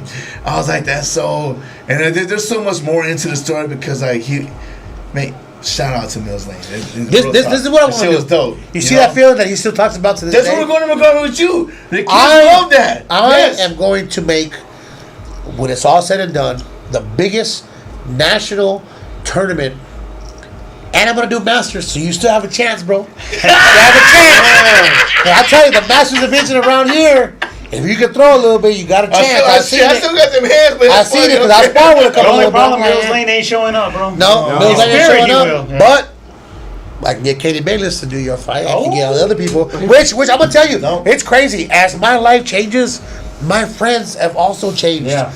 I tell my son, dude, you and Kenny are really cool, huh? it's my best friend, dude. It's my best friend. And I'm like, I'm Kenny and he's going to Ralphie. be almost 80 years old, player. Like, and Robert Bird is becoming a good friend of mine, too. They're all older cats. What a family. Hey, Dog, like, Kenny Bayless got a brother that looks similar to him. they're twins. They are twins. And here's what happens. Kermit Bayless Kermit. pretends that he's Kenny because he gets hit up so often. I And would Kenny's too. like, do it. Every time they You say got shit, an take a autograph from picture. Kermit? Hey, Kermit. I It want to wasn't Kenny? bet. I want to bet a couple of pictures I did have with Kenny was actually Show me the Kermit. pictures. yeah. I can tell which is which because I see them all the time. If you show me the picture, I'll tell you what You're you like, got. nope, What you I got? want- What you got? Timu Kenny or you got the real Kenny? Oh, man. It's crazy, bro. They're such good people. Yeah. The people that I try to associate myself like you guys and I just want good energy. that's why this Michelle thing, I Amen. really want to fix it. I love her to death, and I'm going to fix that before it's all said and done and get it back like it used to, because I don't want, now that I'm doing the things that I've worked so hard, there's only one way to stay happy, and it's to have good people around, because, bro, there's people trying to take my jobs left and right. And it's one thing to get there, but it's another thing to try to stay there. Yeah. You know how Just many like being a champion. Bro, you know how many things people say about me, bro? Yeah. People, you the head of PBC talking shit about this person and that person and that person. And in reality, bro, I ain't said about 2 words to this person the whole time. Yeah. And things happen. And you just have to bite it and just keep going and keep working hard, bro. But I think that's when your consistency then plays in, right? If people know your character, Of then course. overall over the Of time course. it plays out. And unfortunately, at that time, it didn't work out that way, but I still show up to some of these events that I've said these things about these people, and I still show up to their events. I still support them. I support them online. Look, you can be a hater to me all you want, bro. I'm still going to support you. If you have the nerve to tell me in my face, hey, Rob, I really don't like you because of this, okay, no big deal. In my 20s, I would be like, well what's up? What's up? Can't anymore, bro. Can't, because now there's a lot of things involved. It's my legacy. It's my family. It's a lot of other people that you have to be responsible for, bro. You know? No, it goes into your decision making, no doubt. A lot, bro. I mean, a lot of times where I want to fire off on Instagram, like really fire off, and I don't. I'm like, I look at it, and then my lady's like, bro. Even my lady, I'm like, look, my lady don't boss me around for nothing. She's dope, but she'll say, hey, you held back. Go back and read that shit that you just put up. Oh shit. She goes, better take it down. I'm like, Man, listen, I could definitely relate, right? So my wife is my biggest critic of all my work, right? And my biggest work would be my music, right? So we just recently released a song that I have out with Snoop. When I first went back with that song, I was like, man, everybody adored the song, and everybody was like, it's done, get it out now. And I was like, cool. For the first time, I was like, I'm gonna take something to my lady where she's gonna be like, man, this is legit. Did you think that it was done? Yes. Because of you, or because of what other people were saying? Combination of both. Okay. Combination of both. Because I actually did dig it. I put in work on it. Okay. No, listen, and he doesn't even like Snoop, and he likes it. No, listen. I put in work on getting it to sound the way I wanted it to sound, right? But she looked at it from a slightly different angle, and the song's called Reminisce. Hey. Look it up, Snoop Dogg Reminisce. That's me. Anyway, so right, that's Guapodamus, BFA. When you go and you listen to the song, though, right? It's called Reminisce, and she goes, but everything you're saying is in current tense. It's a great story. You're telling it. The song's dope. Your delivery's on point. But everything you're saying is you're not even reminiscing. You're not reminiscing. She goes, add an ED to all your parts, and it will make a difference in the song. And I said, fuck, I just brought something that I thought was so ready, and she turned it on one side, and then I was like, holy shit, she's 100% right. I did the switch. The song's 100% better when you actually listen to it. And it was just a little small detail that when you then listen to the song now, you go, oh shit, he's reminiscing in the song. And so you have to be open to that, though, right? That's where we're going. My first top rank show, okay, I was like, okay, I'm going to let these fools have it. They don't know me around here. They need to understand who the fuck they're dealing with now. What I do. I got in there, Bernardo Zuna's like, bro, you are way long. You're too long. Like, this is network television. These producers don't like it. You gotta say it what you want to say, but you gotta shorten it up. You gotta do this. Cut that out, because, bro, here's the thing. Say you're doing a compilation album, right? You only have 120, hour and 20 for the whole thing. And you got all these songs that are 4 minutes, 4, and then this fool comes in there and you're like, and he makes an 8-minute song, and 3 minutes are nothing but bullshit, right? Yeah, shout out, blah, blah, blah. But you gotta be like, bro. Yeah. You gotta cut all that, hulu, and shout out to whatever, because I need you at 4 minutes, bro. Trim it down. Trim it down. You gotta do it all the time. Trim this shit down. So you have to adjust. Network television is the hardest thing, because I cannot be at like a Del Sol. I love throwing shirts out. You can wing it. If you've noticed, every show that I do, when I have a shirt in my hand, it don't go to that girl with the big old chichis or the dude with the whatever. It goes to the kids that sit there for 4 hours, bro. Right. 8 years old. 8 year olds sit there for 4 hours, bro. On a whole different Dude, level, them man. cars are long as shit sometimes. I know, right? I ain't gonna lie. Some of them, bro, you're telling me, bro. Hey, Hold on. They're been the booth. We gotta get to 2 hours before the fucking door open and set up, and then we gotta wait like an hour after the fucking shit. Dude, some of those Iron Boy cards. Listen. 12, fucking 14, He is 15 100% being just a complaining diva right now because we do amazing at those shows. So the longer we can extend those hours. That's right. Whatever. Wait, 100%. You just cut me off. I was in the middle of the process. I didn't cut him off. It's long hours, but like I was about to say though it's 100% work. But how can you call it work if you love what the fuck you do, bro? And that's what I was gonna get at. Some of those Iron Boy cards have been like 6 hours long. Yeah. Some of those I've been put like 15 fights on a card. I'm like, bro, what are we doing, bro? And they started off. They started off with fucking 3-4 amateur fights and shit. So it gets a little longer. Yeah. But listen, like the doors open at 12. I'm like, what? I was like, what the fuck was that? Oh, but they got an amateur card. I'm like, fuck. Yeah. Well, here, it's gonna be a long day. It's gonna be a long fucking day. And I fucking love it, bro. And I've been pretty blessed, right? Like we did. I work with Roy Jones. Okay, that's right. I did a couple of fights with those guys locally too. Yep. I worked with Shea Mosley's world title fight. That was my first world title fight. We were all there, right? And they actually showed you on the broadcast with your hat right in the front row. Right? They showed you in your suit. Jerry went up. You had a suit. You had a suit on. You had a suit. Jerry I still fit into that suit. Yeah. You had a suit on. And And then we go to Mayweather, right? So it's like it's been a really, really. Whether I have fallen out with people or not, you're going to, and much love to all of them. Much love to all of them, though, because it's lessons and it's another feather in the hat, right? To say, damn, dude, Roy Jones, Shea Mosley, Mayweather, Pacquiao, Mayweather McGregor, top rank, dude, Dubai, like, bro, I've been so. If my career would be over right now, I would be happy. Say, okay, you know what? Whatever. Fully satisfied. But we're barely beginning, dude. I feel like I haven't done anything yet. So video game, like, dog, we're having a fucking video game. That was hey, so that was another. My man, yes sir. We haven't even touched on the new game. We haven't He's even touched on that shit. It's called Undisputed. We haven't even talked about Yes. Talk about that real briefly, because man, this podcast is going into 2 hours plus. Oh yeah. Touch on Undisputed real quick and your involvement, how that came about, and then I got 2 follow-up questions. Okay, so.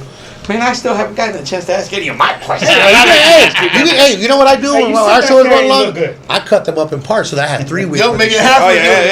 Hey, we had one the other day where they just kept talking with Sean Porter. We just kept going and going and going, and then my guys were like, I'm like, bro, let that shit go. But I can never get this back. And that's I can never get it back. Let it roll, my guy. I say 2 questions, more like 5. Yeah, that's all right. So I was just messing around on I don't know if it was boxing scene or something. I love boxing scene, by the way. And it came up. I missed the old boxing scene. UK developers working on a new boxing game, and it said Steel City Interactive.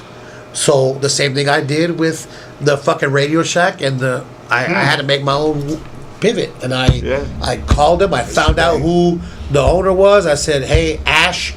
I said, "This is Raul Velez." I said, "I announced Mayweather Promotions in the U.S. I am 100% interested in being a part of this game." I said, "All the other boxing games have had generic announcers." I said, and not all of them. Michael Buffer, the Ready to Rumble.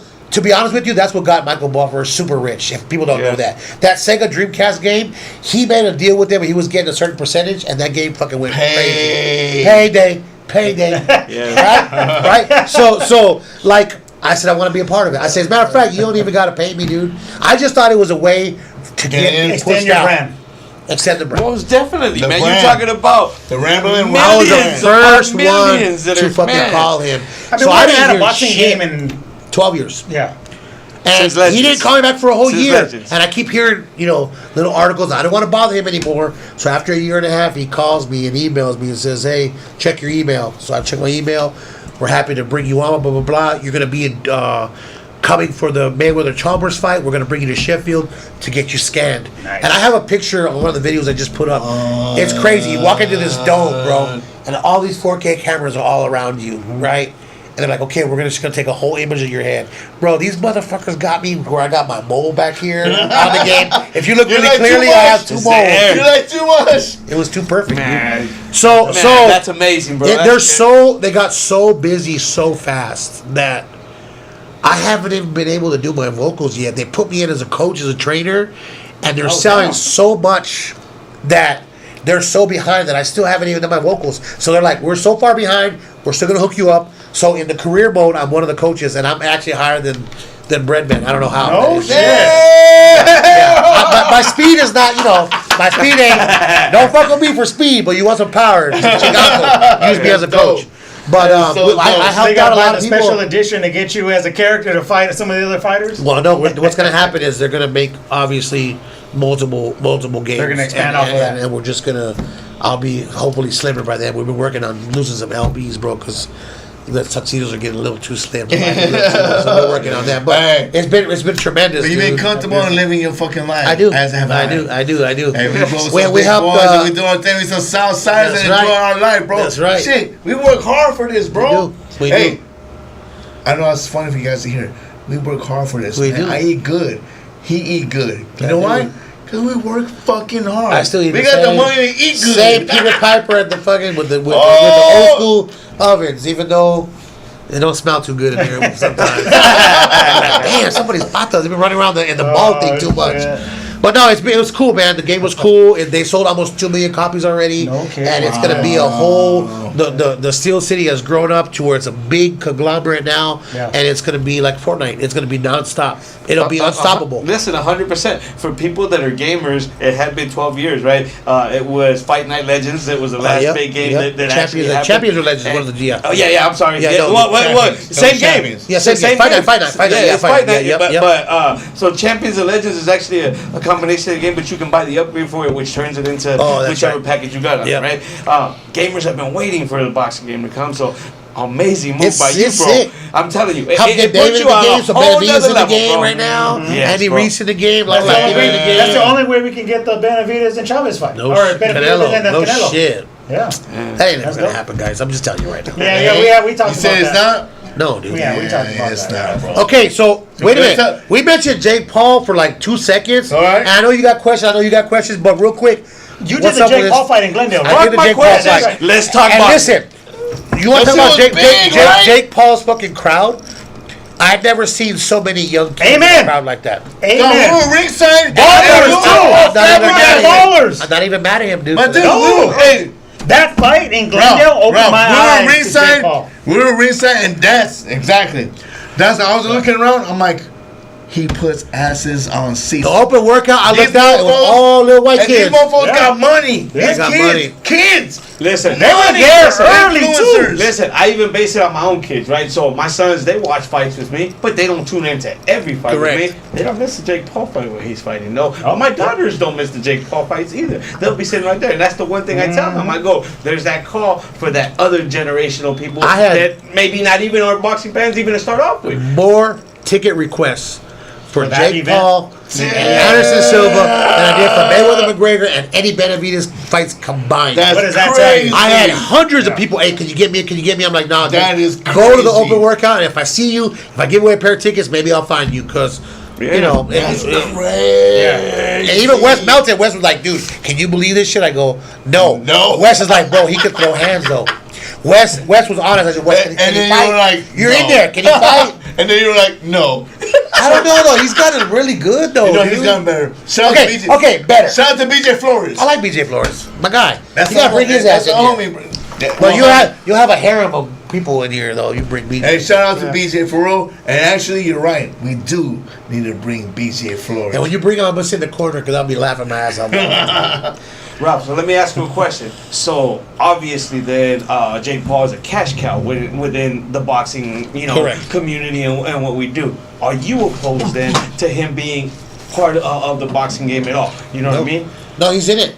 He's in the game, and he takes it serious. Listen, I had a deal lined up for Floyd. That he could have had his own like special edition, and I gave him the handheld version of the game in his own strip club at Girl Collection. Shout out to Girl Collection, my favorite place in Vegas. Who's? Floyd's, yeah, Girl Collection. I'll take you there one day. I haven't been there either, so you gotta take me to. Oh yeah, we'll go. Hold on. Sorry. I can't go. I won't be attending. Sorry, that's Mando. Can you? Can you keep a professional, Robert? Yeah. No, but here's the thing. The food, you're not supposed to eat in the. Hell no. The food is amazing in there. He got like lollipop lamb chops and shit. I love strip club food. Nah, bro. Some of the best pizza I ever had was in a strip club. Hey, I used to eat a steak and shrimp. I know, steak boxing and fans, lobster. y'all. Hey, just so you guys know, we're just fucking talking. Understand this, man. I've known this mofo for decades. These are my brothers right here. I've known them for decades. We're not, obviously we're not red, but dead ass. This is fucking amazing. So you go to Girl Candy. Yeah, let's carry on. It's an amazing collection. I hand him the game. Jerry still wants to know what's up. I hand him the game, and he's like, I need X amount up front. I said, Floyd, this is going to be, if we do a special edition for you and they buy it, you get all of it. Like, it's going to be 10 times greater than what you're asking for. You just got to believe me. But he's not that way. But you know why? Because he's been burned so much, right? So all these guys, these big deals, they want money up front. Yeah. It's just like a bank, bro. You put $100,000 in the bank, that $100,000 is gone. They're using that to fund other shit. They're using that for interest. It goes out to make money. That's it goes out to make money. Because I used to hear Floyd after the Delo, well, maybe even before the Delo Hoya slave fight, wages. When he always mentioned about there was a phrase he used. Slave wages. I'm a businessman. Yeah. I think he used to say a lot, and I think that was only because those burdens or those bad business deals that went south for Floyd, he never forgot them. No, you don't forget them. Especially even when he's become ultra successful, he still remembers the trauma. Exactly. It was almost like PTSD in business sense, and he's taking that with him no matter where he goes. If he thinks he's gonna get screwed, he has to protect himself. He's got to protect himself. Excuse me. Bless you. I never looked at it that way before. I never looked at it that way. And I 100% understand. Bless you, my dog. I 100% agree with them. I'm like, not in this one because I'm backing you here, and I guarantee you that this is going to go down. We just couldn't pull a deal, and I feel bad because, dude, at 1.5 million units sold, bro. Yeah. It would have been astronomical, but for that, it is what it is, right? He passed on it, and obviously he's been good. He made out well. Maybe we'll get him in the second part. Who knows? We'll see. So again, you talked about the story with Roger Mayweather and Mr. Ware, and he put that good word in for you, and you were right in the fold with TMT. Yes, sir. How long were you with TMT, and are you still? I'm still there. Yeah, I'm still there with TMT. It's just Mayweather Promotions is just kind of like. What they're doing now is because we had a roster, man. They're transitioning. Bro, we had some badass Latino fighters. We had Angelo Leo, 2-time world champion. We had Xavier Martinez. We had the kid now that's with Top Rank. He's undefeated, like 15-0. There's a bunch of Morton. No. There's another Mexicano kid. Jesus, I can't believe I'm forgetting his name. Was my dog. Anyway, they had like a bunch of fighters, dude. Yes, Moulton. We had like and we had Dylan Price, we had Hitchinson, we had all these guys, dude. Right. Tank, like there was like just with that 8 alone, dude. You could have. But the problem is, the pandemic comes.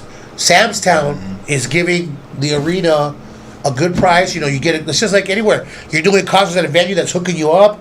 You're making money. You're able to do things. All of a sudden, there's a new manager. But like, shit, we ain't let LP in here. You guys were getting that deal. You're crazy. I don't know who you guys are. You got to pay full price in here now, buddy. And all of a sudden, it cuts your line. What the fuck? Like all of a sudden, you're losing money. All of a sudden, you can't even break even. So Floyd's like, look, I'm not going to do this if we're not if we're going to be in the red all the time. It doesn't make any sense. We'll just package you with PBC, and that's what they're doing. That's why Cromell is fighting on PBC cards. Which, dude, Cromell. He's over here today. They even put it out today. They want to fight Lamont Roach, bro. Him and Roach are going back and forth on that. Too young, too soon. Hey, that kid is going to be too soon. He's going to be real good. But still, Lamont Roach is double CD instead of the EP. Yeah, he's going for it. So I'm still there. Whenever we do stuff, I think Floyd is going to probably fight again somewhere around the world, and I'll get the call, and we'll just go there. And so man. From what I'm hearing, and this is what I do believe, maybe you may not be on a fight card or somewhere, but you do like the pressers. I've been his personal ring announcer for the last 9 years, and I work when Mayweather Promotions did their own cards.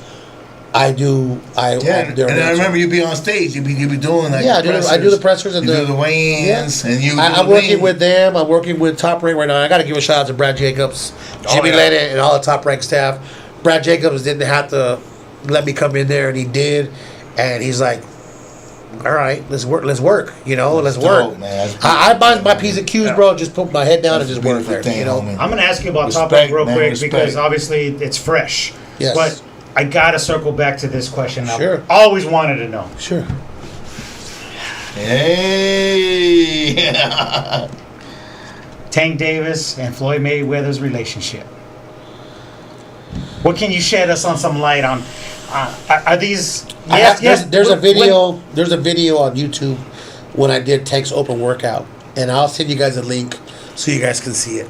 It was during the pandemic, and Tank is doing his thing. In the Mayweather gym? Yeah, the Mayweather gym. Floyd comes in, and then I interview Floyd, and then Floyd is yelling during the interview, "Hey, turn the music down. I'm doing this for you." So Floyd talks for 20 minutes, and then it's about Ryan Garcia and belts having not meaning anything anymore, and this and that. At the end of the day, I think that Floyd tried to do in his way what he thought Tank needed, right? Mm-hmm.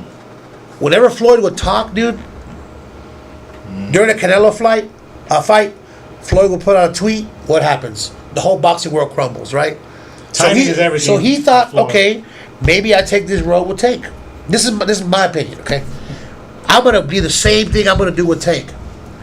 And Tank's like, well, this is my fight.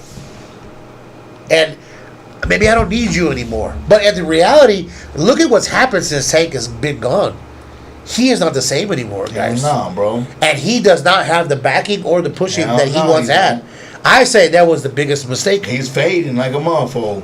Is he still under Mayweather promotions? No, bro. He's been gone for a long time. He's been gone since, it's been at least a couple years now.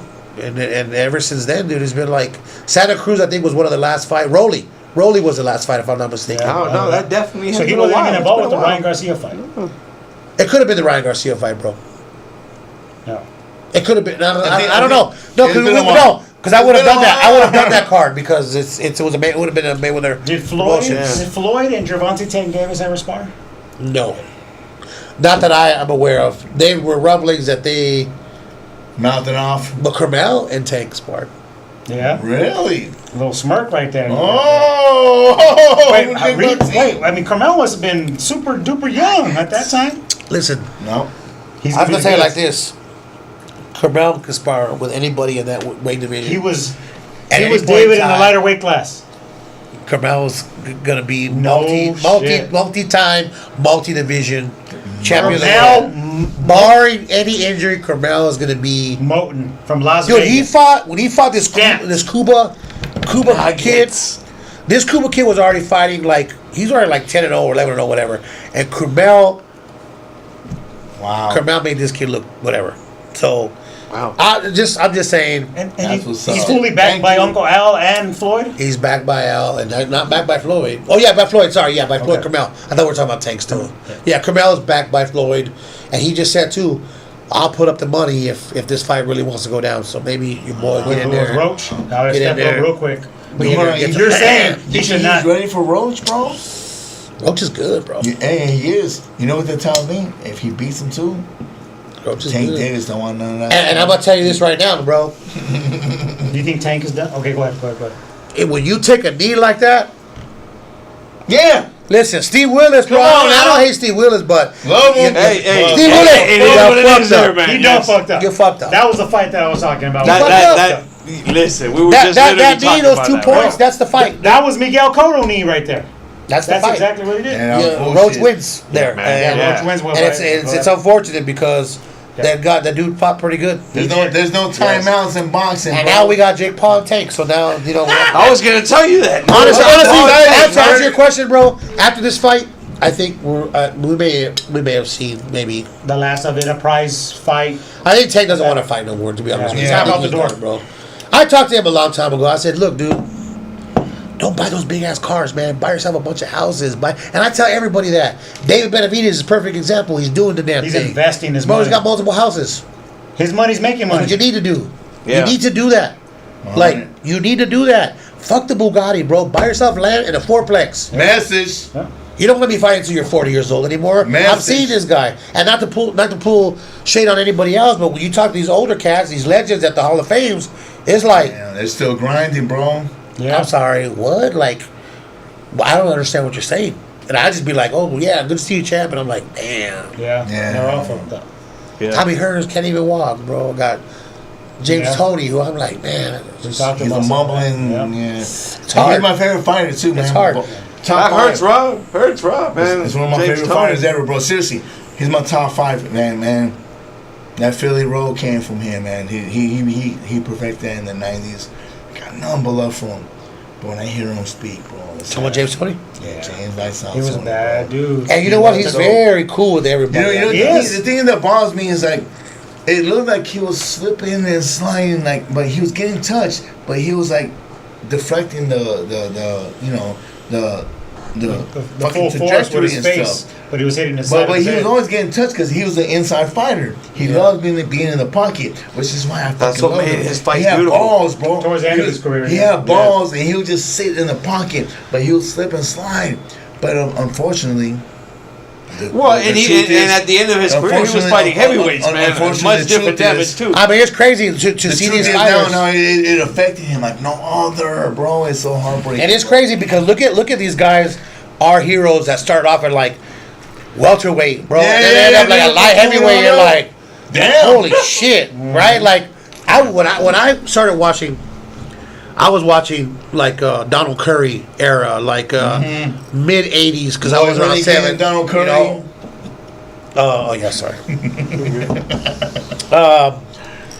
You know, just fights like that, dude. The Tyson fights that were over like in 93 seconds, right? Like all the Chavez fights when he fought Camacho, then De La Hoya finally, put it into all that. And you got to be thankful for being able to be in that era, dude. Like, it's a good era. Wasn't it a great boxing era, bro? Hey, obviously you know boxing, bro. Those 90s. It was. Those late Great. 90s were freaking. When people weren't afraid, like when I talked to Roberto Duran, I had him on my show the other day. I saw that, bro. Bro, Roberto listen, His the dude is favorite crazy. fighter, his favorite fighter. You know that guy has 10,000 VHS tapes, Yeah. and he still watches them. That's crazy. I said, we can just stream them. Vale madre. I've been there. And It's just no doubt crazy, they're dude. an OG, It's triple crazy OG. that you grow up idolizing these people, and then you end up becoming homies with them, and you realize that they're just like us, man. That they just want people that they can be cool with, because they've been dicked around, dude, their whole career, man. That's why these young kids, you got to get at them early and teach them the right way, and teach them, hey, if you're gonna get into this business, fly the coop correctly, man. Buy some real estate. Don't go off of this bullshit. Don't be letting other people come in and steer you away from a good team. It's hard, dude. The business Jordan is hard. Martinez, that's advice we're sending out to you Bro, right now, man. Straight Demo. up. Listen. All these young fighters. are Can I bringing say to something them. about Jordan? Yes. Please.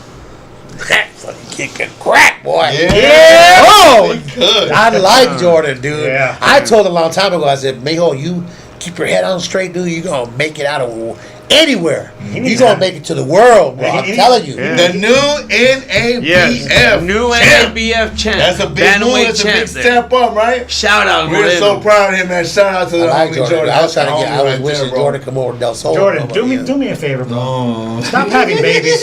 Yeah. Jordan How Martinez, many- stop having babies Jordan, right how many now. babies you have, Jordan? He got How many- 5. Wow, he got You got 5. put Yeah, that he work need to in. slow down a little bit. Put that work in. Put in that Hold- work in the ring, and then Hold on, yeah. and then have a celebrity baby. Hold on, man. That's Hold right. on. Because in a couple of years, dog, your baby's going to be celebrity babies for sure. So Jordan actually he family to me, man, and we were actually at the Celebrity Theater once at one of the events where he wasn't fighting, and he was just maybe 3 fights in, just barely had Was a couple turned years pro, ago, right? 2-3 years ago. And he was hitting the those machines that tell you how hard you hit. Yeah. Big yoked up dudes that was there, man. They're hitting it, and they can't make a move. He's sitting there eating popcorn and shit. And I was telling him, I was like, look. I kept telling him, look. And all of a sudden, Jordan walks up there.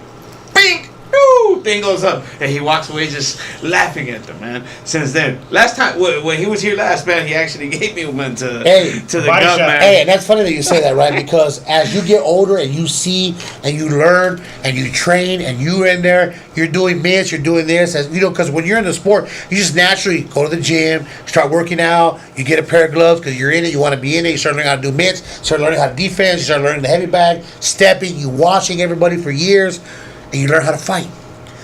Always on the play yard. Motherfuckers that were swinging all crazy, those are the ones you were scared of. Damn, that fool can fight. Yeah. You throwing crazy, watch out for that guy. Dog. Yeah. Little slip, Pow. run, Good night. right here, right here, right here, Yeah. right here. Forget it, No. bro. And it's crazy. When you see people fight like that, you're like, dog. There it can't is. fight, I bro. see it all the time, man. It's I'm crazy, like, dog. I'm all like, man, these goofballs. When I see, It's crazy. when I see them hood motherfuckers, they're like, "What's up, dog?" Yeah, yeah, What's up?" yeah, yeah, I'm yeah, like, yeah. oh my god, I'll sleep you 10 times. Yeah, out of yeah, fucking yeah, it's wild, 10 it's wild. Times 2, and like, these wild. guys are acting. I remember I used to go to whoop that. Remember whoop that ass? Remember whoop Hey, that? hey, yo, hey! I know you remember the whoop that ass, right? Whoop that ass. Bro, that was my favorite shit. I was just afraid someone was gonna get shot there eventually. I said someone's gonna get knocked out, someone's gonna get real mad, and Oh, that's you why. mad. That's why I thought about bringing that shit back, but Hey, hold on. I can't do it because I'm in the industry, but somebody else can. Somebody else can. Shit, I'll back that 10 times and then Hey, twice on shout Sunday. out to Iron Mike. Even Mike Tyson used to be pulling up in them Yep, fucking shows. he did. Bro. They put him on the roof that one day. El Molinos. El Molinos. Listen, Yeah, we all have shit. We go way Downtown back. shit. Phoenix, We all have a man. lot of people that have inspired. That was 25 plus years ago. Yeah, dude, a long time ago. Holy My homeboy got knocked out by a dude in Huaraches there one time. I said, you got knocked out by a dude that was in chanclas, dog. Like, God, That dang. fool's nickname was Chunkla. I mean, what the fuck? He had no feeling in his No feet. feeling, no feeling. You have more questions to ask me, bro. Yeah, so let's circle back real quick to Top Rank. Yes. So you just fell into the Top Rank family, what, maybe a couple months ago. Few minutes Right. ago, yeah. And so you talked about a little bit of how well they run their ship. Correct. Right? And that's commendable because they've been around for a very Correct. long time. Yeah. That you were on the last couple episodes, I guess you would say, of network Yes. televised events at the end of their ESPN contract. I did the last show, The man. their last current show. What's next for Top Rank? From what you're hearing, I'm hearing a lot of Have they things. promised you anything? No, like they're gonna take you with I them, just or- know that I talked to Brad Jacobs, and he just saying we're going to contact you very soon. So I think I've left a good impression. I work really hard. I mind my P's and Q's. I don't start no shit with nobody. So, you know, if anybody gets rid of me somewhere, and I'm not tooting my own horn, it's because you have problems with me that they're your own problems, dude. Wherever I show up, I help them out as much as I can. I sport shit. Like, for example, I'll tell you, there was this company, DMG in California. Dude thought I was getting too involved in the business because I was trying to help him correct shit, right? When you're on television, bro, you get ring girls that don't even know which way to turn. It looks stupid. And I'm only helping your broadcasts out, right? So if I tell you, hey, bring this girl because she can move, she's been doing these shows, she knows that if I go this way, they're going with me. They're not looking there all like whatever because Waiting for it direction. looks terrible, bro. Yeah. It looks It bad on looks the amateurish, broadcast. yeah. Very much so. So he thought I was getting a little bit too much into the Like you're trying to tell him how to do his job. You're trying to educate. You're actually trying to educate them. I was trying to help out, and it happens like that. People sometimes they just ain't feeling you. They don't feel your energy, bro. Well, I get that a lot, bro, and it's the energy. That's why I got the Top Rank, dude. I sat there. First of all, everybody's really nice, right? They welcome you. And Mark Chinook has been there for a long time, right? So was there for a while. I had a lot big shoes to fill. Even though I've been working longer than him, he's been here. He was there for a very long time. You know, the first show I was on, he sent me a text. He's like, "Bro, you're absolutely killing it. Keep going. I'm so proud of you." So when you got back up from the dude that was just there, it's like, okay, all right. He's not mad. He's not pissed off. He's giving me props. Let's go to work. You know, Bernardo Zuna there giving me you know props, and it was just cool, dude. It's cool. Everybody lets you do your thing. It was a great fit. It's a great. Well, I appreciate that. I mean, I think it's a great fit. I think that they need a little bit of youth and energy and people, you know, Latino base because they got a lot of Latinos there, and you know, we'll see what happens. And I'm gonna set the record straight though. Lupe Contreras and I, we're not really close. But I really feel like he's another one that he's been around for a long time, and I thought he was gonna get when the head roll before Mark did. I really thought, and when he left Top Rank, I was really dumbfounded by that. None of my business of what happened. I don't know if they couldn't work on a deal, but he's doing well. He's all over the place, man. This guy's announcing every fucking weekend, right? So shouts out to him. You know, people try to pit ring announcers against each other. I got nothing but love for all ring announcers, except a couple that have tried to destroy my name, and I won't mention any names, but you know, they know who they are and they're related and they do their thing, and I do mine, bro. It is what it is. I have a lot of people like Todd Grisham, bro, from Play-by-Play guy. He helps me out a lot. Bernardo Zuna, like, I got love from a lot of people, man. And I just treat everybody the way they're supposed to be treated and help out and fucking work my ass off. If I gotta drive, fly to Canada and come back and do whatever, I gotta do it. But that's why you stay blessed, man. Because if you're able to pass along that kind of work, that kind of energy, and then that kind of good heart with everybody else, bro, you'll stay blessed. People are like, why are you announcing an amateur card? That don't fit you no more. My dog, it fits me even more now. Because I'm supposed to be giving back to these kids because I'm there. Right there. And if they can say, shit, that dude just did Top Rank at Madison Square Garden and he's announcing his amateur show. Wow. Like, dude, gotta get back. I got a free Friday night. Shit, bro. Why can't I do it for the kids? You know, and then, you know, you got another flight. Go ahead and like, if there's a show tomorrow, I'm trying to pull up. I got my Saturday morning is free. Listen, I actually had it, man. So, are we still on it? You still got the your invitational coming up? Or they got delayed? What's going on? Oh, for the August 30th?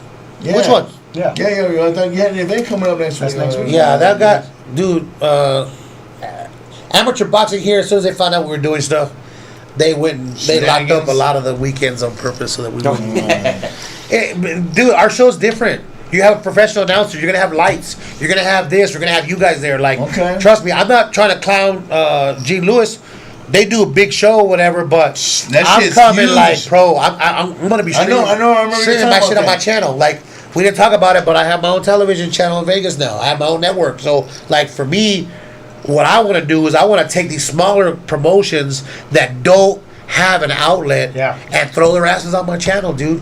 And because it doesn't matter. Is it still on? Or is it it's on. It's on 24/7.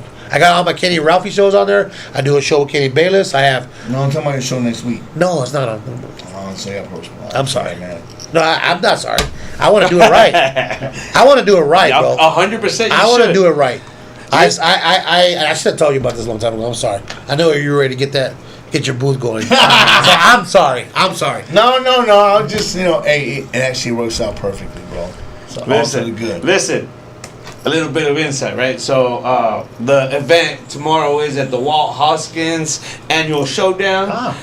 It's at 1625 North 39th Avenue. That's at the Wesley Community Center in the Golden Gate neighborhood. Mm-hmm. So Walt Hoskins Annual Showdown. Jeremy Arvalo, man, get that W. Lujan Arvalo, big shout out, bro. Original lyrical assassin, bro. Lujan? I believe that's the same venue that Sulem's having her 2-day invitational. She's having an invitation. See, that's the problem. Everybody's throwing cars now, bro. So it's gonna be. I'm gonna have to go into and just get a bunch of dates way ahead of time. The problem is that if Top Rank gets going again, to answer your question, I don't know. I'm hearing different things from different people. They have a deal locked up. They don't have a deal locked up. They're gonna go back to network television. So I just mind I just mind my own business though, because I'm like, I just wait until they tell me. It's different there. Like, you can't. Yeah. It ain't no damn Del Sol. I can be like, hey, Gabriel, let's do this. Let's think about this. No, I just be like, hey, wherever you tell me to go, I'm there. I'm going. Where do you hope Top Rank lands? I think. What do you mean by that? What network they land? I think they should. I think if they can get back on network television, it'd be good, because honestly, like anywhere, TNT, I mean, look, honestly, TNT lost basketball. They did. Okay. There's a good opening. And they have the money now. If they had basketball, they were paying a lot of money. That's a lot of money. They got the money there. They got the money there. Like, I wish that ESPN would have stayed. They would have worked something out. Only because the worst thing to do when there's television is work with directors or producers that you don't know. Everybody has their different style, right? So not only is it like working with us because we have a style that they have to get used to, we have to get used to them as well. That's the only frightening 100%. thing about that, right? So 100%. I'm just hoping that wherever they end up, there's good people there that work heart and understand like boxing is for the fans. Let's make a show that the fans can really get behind and really be proud of. And like I said, dude, Top Rank is, bro. You know how to me. Let me get this over here so I can really. I really want this to understand this. I got done with my first Top Rank show, and immediately I went to Bob Arum, and I said, Bob, I said, my name is Ralph. I said, I just announced the undercards. He goes, yes, you did very good. I said, well, thank you. I said, but I have to tell you something. I worked 15 years in this business to be able to one day work for you. I said, and today was the day that it happened. I said, so thank you for allowing me to be here. I said, because it's a dream come true. You know, what was it? Was it surreal then, and is it Brian, still surreal to you it's now? It's surreal because I've always held Top Rank to the upper echelon. Yeah. I've always held them like, okay, that's the gold standard. So you there. grew up 100%. representing 100%. No, 100%. Yeah, I mean, all the Pacquiao fights that they've had, I paid hundreds of dollars to get into these fights, and every time you see the thunder and that video, the montage of, you know, the Carbajal fight, the one they play before every fight, Ali has just knocked them out. That's the one thing they play. Yeah. Bro, they've been around since Thrilla Manila. They're the oldest running OGs, promotion in the world, Oh dude. man, was an OG. Like, how do you not? Appreciate and respect that shit. Facts. Dude, I walked in there and I go back and look at the video. I And couldn't you tell, say you but I was worked like, with Yeah. boss, bro. I can see man. people when they get nervous because the cars Respect move a and little bit. salute, bro, Thank to you. get to that level. So I man. was like, man, to be able to do that and be able to shake Bob Arum's hand and tell him thank you for allowing me to work in the promotion that I've always held in high regard, it was tremendous. Top Rank is like I said, no disrespect. Pure Boxing Champion has a lot of good staff. There's a lot of good people there. A lot of good people that work there that I had a tremendous respect for, and I would definitely work for them anytime they asked me to again. But this was just a different level, man. Like this is the production; they take it super serious. Like they have there people is. that That's do what everything. Mr. LP always says. There's levels to this. Man. Always, man. So big shout out to everybody, man. Shout out to everybody that's helped me, even the ones that I don't talk to anymore, and everybody has been a lesson. Listen, question from me, right? Well, the two questions that I had were similar but a little bit different within the nature of it, right? For me, I was gonna ask, what's your favorite fight that you've ever attended live as a fan, right? And then what's the one that you worked, which has been like the biggest impact or memory for you? love that. So that's a Love great that. question. I So love that. the best fight that I've ever been to was Chavez Jr. and Sergio Martinez. Oh. And the reason why, dude, is because Yes. that fucking crowd was like I was at a World Cup game. They lost their shit. It was unbelievable. When Martinez got knocked down, In the last I round? have never heard a crowd That like loud. that. They thought he was gonna repeat his dad, right? Oh my Bro. god, he was so close. And then when he got up and Martinez was kind of struggling, like the whole Thomas and Mack was shaking. And Thomas and Mack is the biggest arena in Vegas. They just got 20,000 people in there. Like T-Mobile. It's massive. And the whole place was just shaking and going crazy. And I was like, oh shit. I'm a big Sergio Martinez fan. yeah, big time too. I had got to announce him That's in dope. Orlando 2 years ago. He just fought. It was sad actually. He's fought on an undercard of a Box Lab promotions card, and it was like the fourth fight. There was like 9 people, and it didn't matter to me. I looked over and that was like, Sergio dude, Martinez. that's my dog right there, my favorite fighter. So that fight was Martinez and Chavez, and my favorite fight was the Benavidez Gavril championship fight. Oh, Jimmy Lennon got sick. He was supposed to do the fight. and you're the next man. Mayweather Promotions like, hey, would you like to do Benavidez fight versus Gavril Does the bear at the Hard Rock? And I'm like, yeah, what happened to Jimmy? He's sick. Fuck yeah, let's go. Let's roll. So it was incredible because that was David's first title fight. And it was my first That's amazing. What a WBC nugget, world title man. fight. So, Man, So bro. it's funny because Ronald Gavril is the only man in boxing, bro, to take 24 rounds of David punishing. Right. yeah. And he fucking took it like he had. Oh, yeah. Ronald Gavril got fucking You got huevos, balls, dog. bro. Yeah. To take Yeah. 24 balls. rounds of that shit. Yeah, man. Gavril Yeah. went to the hospital after the second fight because David was like really on top of his game. And Gavril's like, I've never been hit so hard in my like from all over in my life, and he took it. I said, every time I see it, I say, Ronald, Hey, he wasn't the same. fucking huevos. No, And he wasn't the same after that, ever again. But shout out to Ronald Gavril because he has his own promotions. He's doing it in his country, making money in his country out of his name. Respect. Yeah, Hey, man. but Respect. that fight, Anybody's you know, doing it like that. Ronald Gavril was a TMT homie. I'm in that stable. Dave Benavides like my little brother. I've known him since he was like 8. So I'm in the middle of the ring. I got my homie over here. I got my little brother over here. Who else better to be in there? And I was just like, Yeah. Man. it was great. So there's your answer. Thank you for that answer, bro. You were blessed to have actually lived through that, man. And Mayweather McGregor was up there too, but Mayweather McGregor was like I don't know. It just seemed kind of like a movie, dude. It didn't really seem like a real event, right? Because I had J-Lo behind me. I had A-Rod fucking behind me, bro.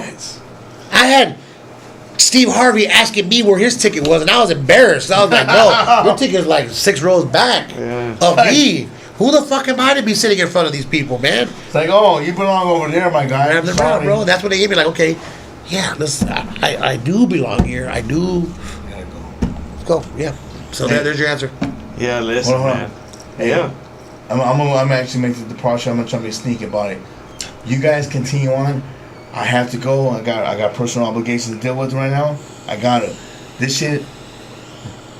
My man Ramblin Ralph. Shout out to my dude. Don't leave. This is not a wrap up. Okay. You guys continue No, on. There's hell so no. much more. I've enjoyed this right now. Yeah, hold on. He still got 3 more questions, and he still has 2 Okay, more. I'm down. Hey, it's gonna be a multi-segment. You Okay, are, good. Hey, you're Good. fucking amazing. Hey, he's I finally have leaving. to We can go. talk about Thank girl you. collection. Thank you. Hey, I gotta leave, but hey, man, I right. fucking love you, bro. Love you too, man. 100%. Thank you, man. This is my dude, Ramblin' motherfucking Ralph Thank in you. the fucking building. Thank you. I got Mr. LP, gotta dip out, man, you guys. But this is still me. Y'all handle the biz. Hey, continue Bro, on. I didn't even see how badass this background This shit was. is this, hold on. This Oh, whole that's how I felt, bro. This shit. Hold on. We are so proud of our fucking new home.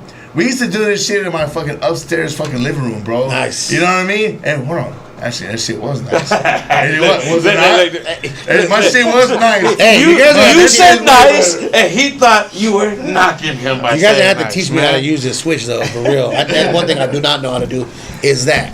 Yeah, I know how to do everything else but that. Love, man. Go do your Hey, thing.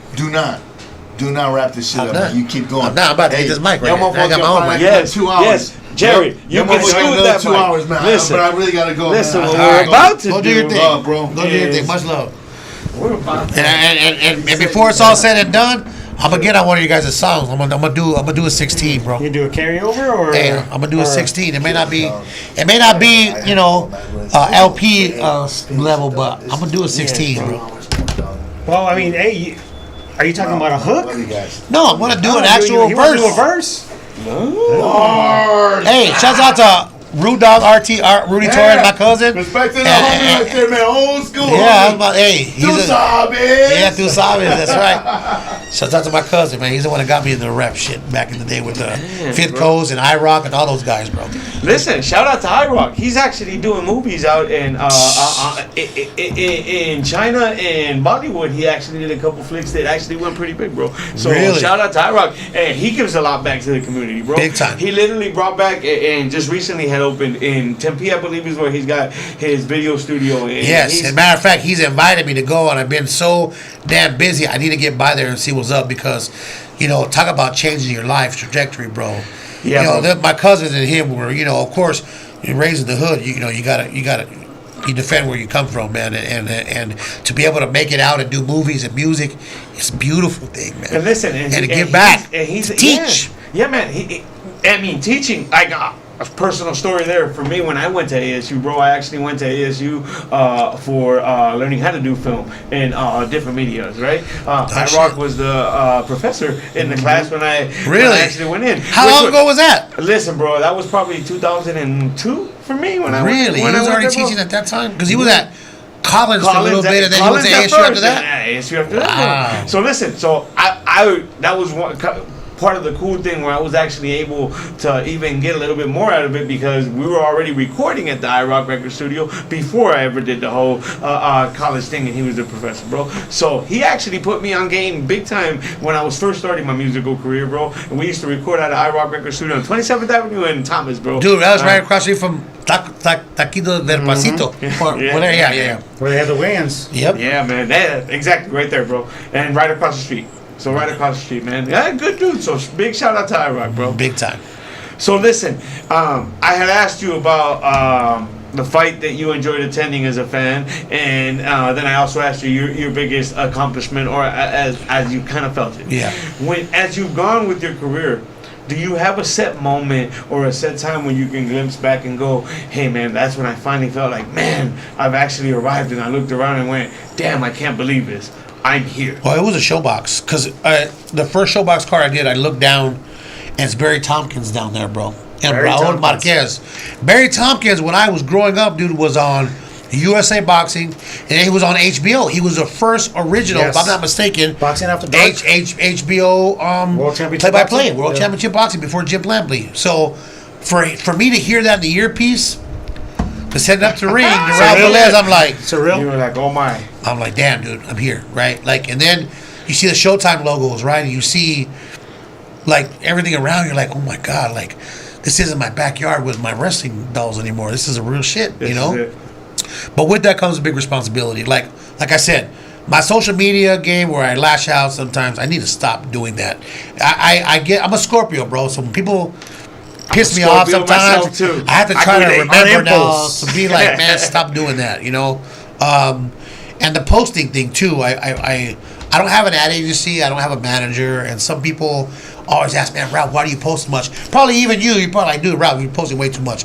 But it's because it's out of sight, out of mind in this industry, man. Like, there's so many people clawing and fighting for work right now because everything is going overseas that you just got to try to get in where you fit in. Top Rank taking a break. Okay, that's great. And I'll be here when you're ready. But in the meanwhile, like, you know, You gotta stay. real estate hustling. business right now, you know, it's bad. So Hey, listen, you do real estate here in Arizona? I do real estate here. I'm licensed in California, Nevada, Washington, Arizona, Florida. New Shit, York. man. Hey, take 1 second now while we're still live on the air here, man. Go ahead and actually pass out your information for the real estate, bro, so people know where they can hit you up. I've at, been a bro. mortgage broker. I work for P1 Home Loans. Just hit me up on my regular IG, or we'll hook it up. I've done real estate for 25 years. Buy and sell. Everything. I can get people approved on loans with just cash. I can do bank statement. That's what my specialty. I work with so many people in the industry that don't have regular jobs that I say, you know Yeah. what? I need to learn how to do these loans because there's banks that offer it. So I need to learn how to do this so I can help my people. And Yeah. that's what I became a specialist in. You know, you can buy a house with 12 months bank statements if you have a money paying job. 1099 workers, there's loans for them.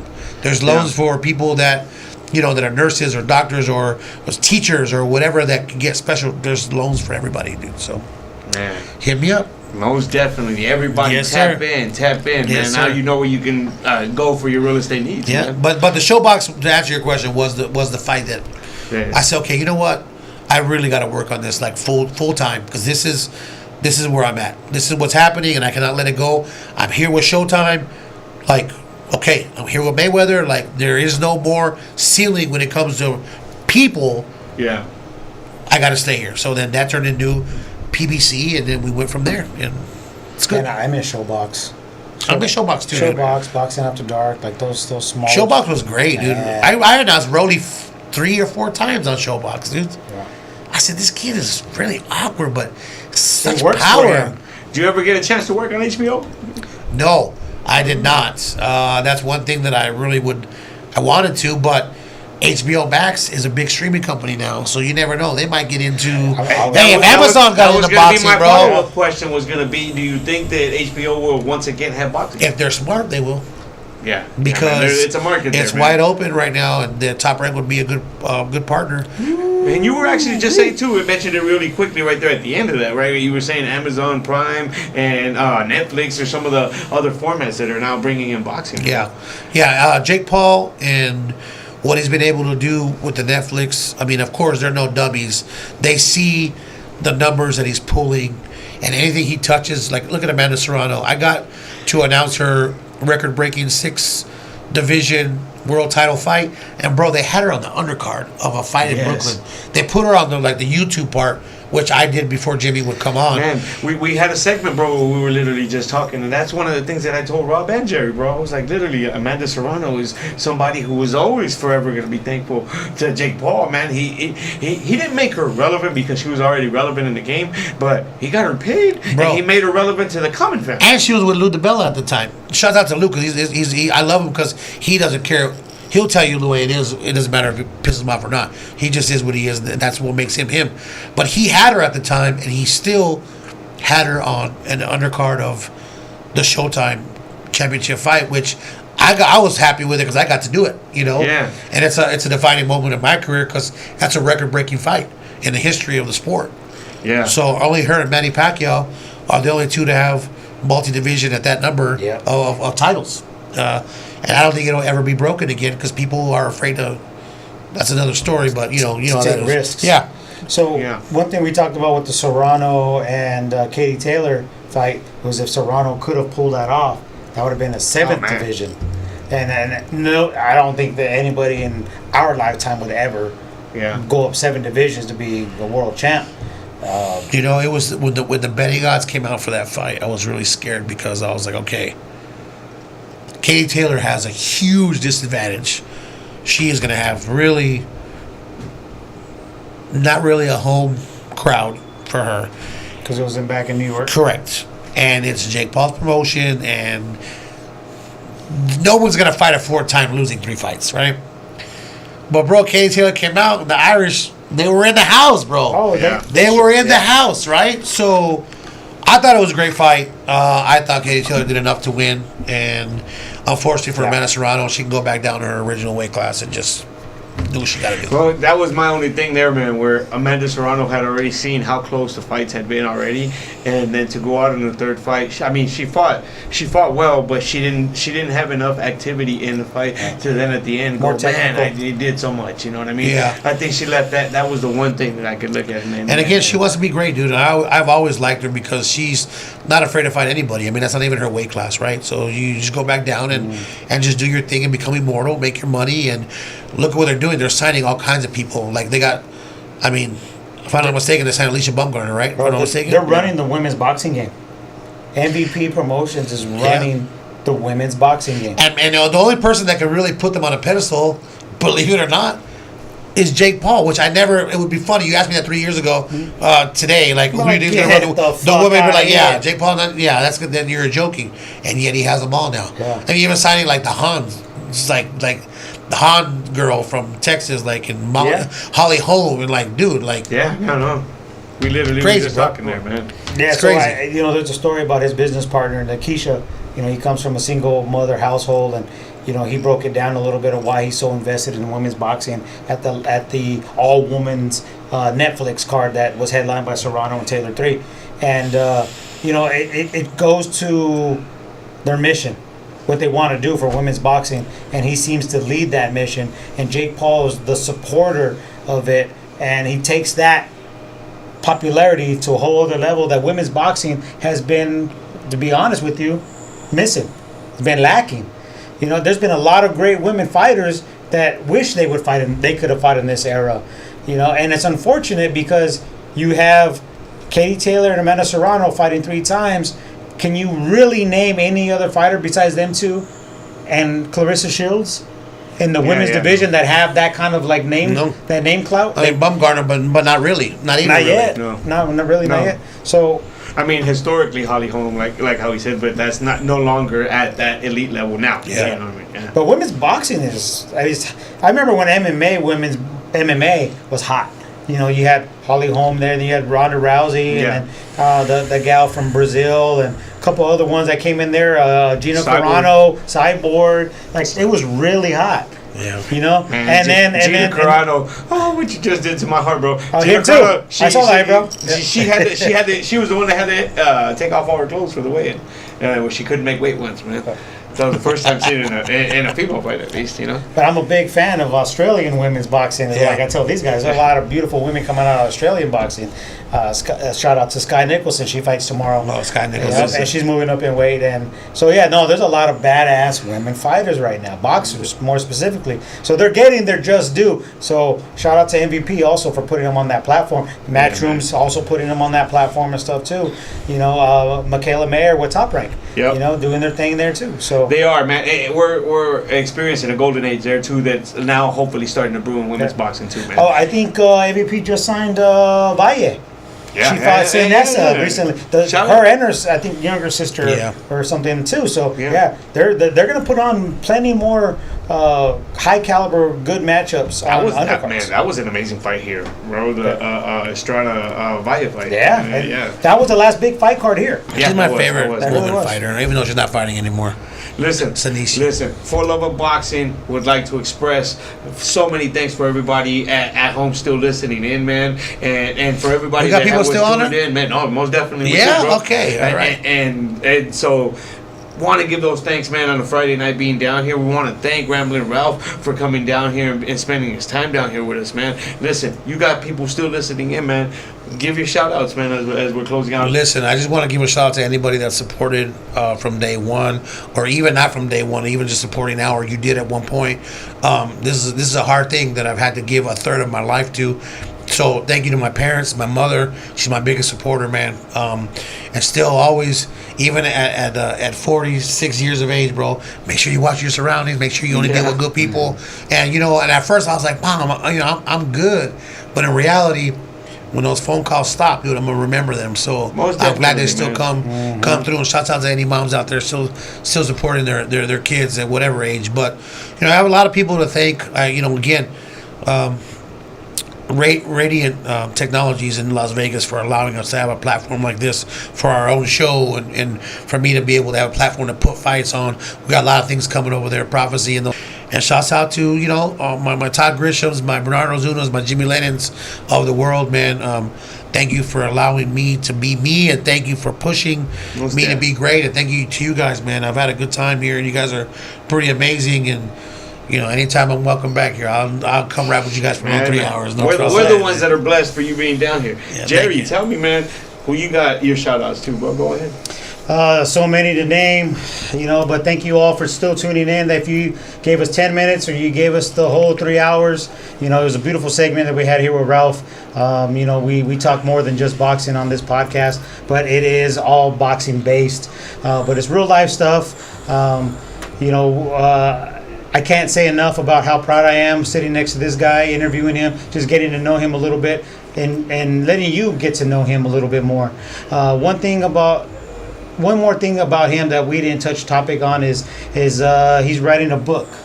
He's got a book that he's going to be putting out soon. Listen. So we will have to bring him back in when we get that publication. Yeah. Give me another 20 minutes of your time as soon as we're done shutting off here, and we're going to have the Tuesday night premiere that we can air real quick. Yeah, continue to watch boxing, continue to support boxing, continue to follow us on 4 Love of Boxing, because we do it for the love of boxing, as this man does. And on a personal note here locally, we had a tragedy this week at one of the local high schools here in town in Maryville, in the west side of Phoenix, and it's a lose-lose situation. So I just want to show empathy and support to the Maryville students and staff and faculty. That stuff should never happen. We got a black eye again locally, and it hits everybody. And I'm getting goosebumps a little bit just talking about it, because I'm a parent. We all are. And it should be safe to send your kids to school. Yeah. And be more involved with your kids. Talk to your kids. And you think that they're open and honest with everything, but man, you really have to ask some of those tough questions, even if you think they're going to get mad at you. Talk to your kids. Be involved with them, and make sure that they don't get involved with the violence at school. And it's just not worth it. Ruin their lives forever. And to everybody that's involved over there, it's a bad situation. It's a lose-lose. In our game and in this sport, there's a such thing as a lose-lose, and that really is a lose-lose situation over there. So many prayers to all those involved over there at the Maryville High School issue. And then lastly, big shout out to my daughter. She's going into her second year of college at Rider University in New Jersey, and we fly out next week. Really? So yeah, man, you're ready sophomore you, year, bro. That's it, So man. so yeah, big shout out to her, Mija. I'm proud of you. Keep doing your thing, and you know, when you need me, I'm there. We talked about that this week. So Daddy loves you, and keep handling business over there, and I'm gonna keep holding it down here. And lastly, to the Ikon Radio family, thank you for having us in studio again. We look forward to doing this for everybody who's tuning in every Friday night and watch us on demand on YouTube. So thank you all again. Most definitely, man. I Guapodamus himself would like to give thanks to the Ikon family too, Justice, the mayor of the underground, man, for giving us this platform and even being able to stay relevant in that sense. I also am a big, deep family man myself, man. My wife, Michelle, earlier this week was in a car accident, man, and gave me quite a bit of a scare. So I'm glad you're okay, and even though it gave me a scare that day, man, I'm glad I'm able to at least push forward and have you in my corner, and you're a very special thing, and you mean so much to me, and I love you so much, right? My sister Jackie Rivers had surgery a couple weeks ago, and she had a very serious surgery, and she's recovering now. And That's estoy good. contigo, te adoro un chingo, por favor. Get better, because I'd be lost without my little sister, man, if I was to be perfectly honest. Man. True that. And my older sister, Yesenia Reyes, man, I love you very much a lot too. Continue to grind in your own life. So mucho corazón contigo también. You know, I give my personal life. I work at Mingus Mountain Youth Treatment Center. We have a supervisors team down there. 3 new special ladies that just started. Big shout out to you guys. My man Adrian and my man Jay Juan. Happy birthday, brother. My own self working down at the Valley Homes with my own team, right? I got Caroline working hard down there. I've had Wilson, who just started as my new SYC. Big shout out to Chad and my man Michael too. We continue to grind down. We do a lot of big important work down there with at-risk youth, man. My man Kevin and my man Sean, great bosses to work for. So we continue to grind, man. Everybody at home listening in on a Friday night who continues to support 4luvofboxing, continues to support the brand, but also continues to support us on the air and on the podcast. Thank you guys so much, man. We out, and we hope you guys tune in next Friday. Continue to support us. We out, everybody. Peace. Thank you so much, bro. Of course, Real thank you guys, talk, man. Damn, bro.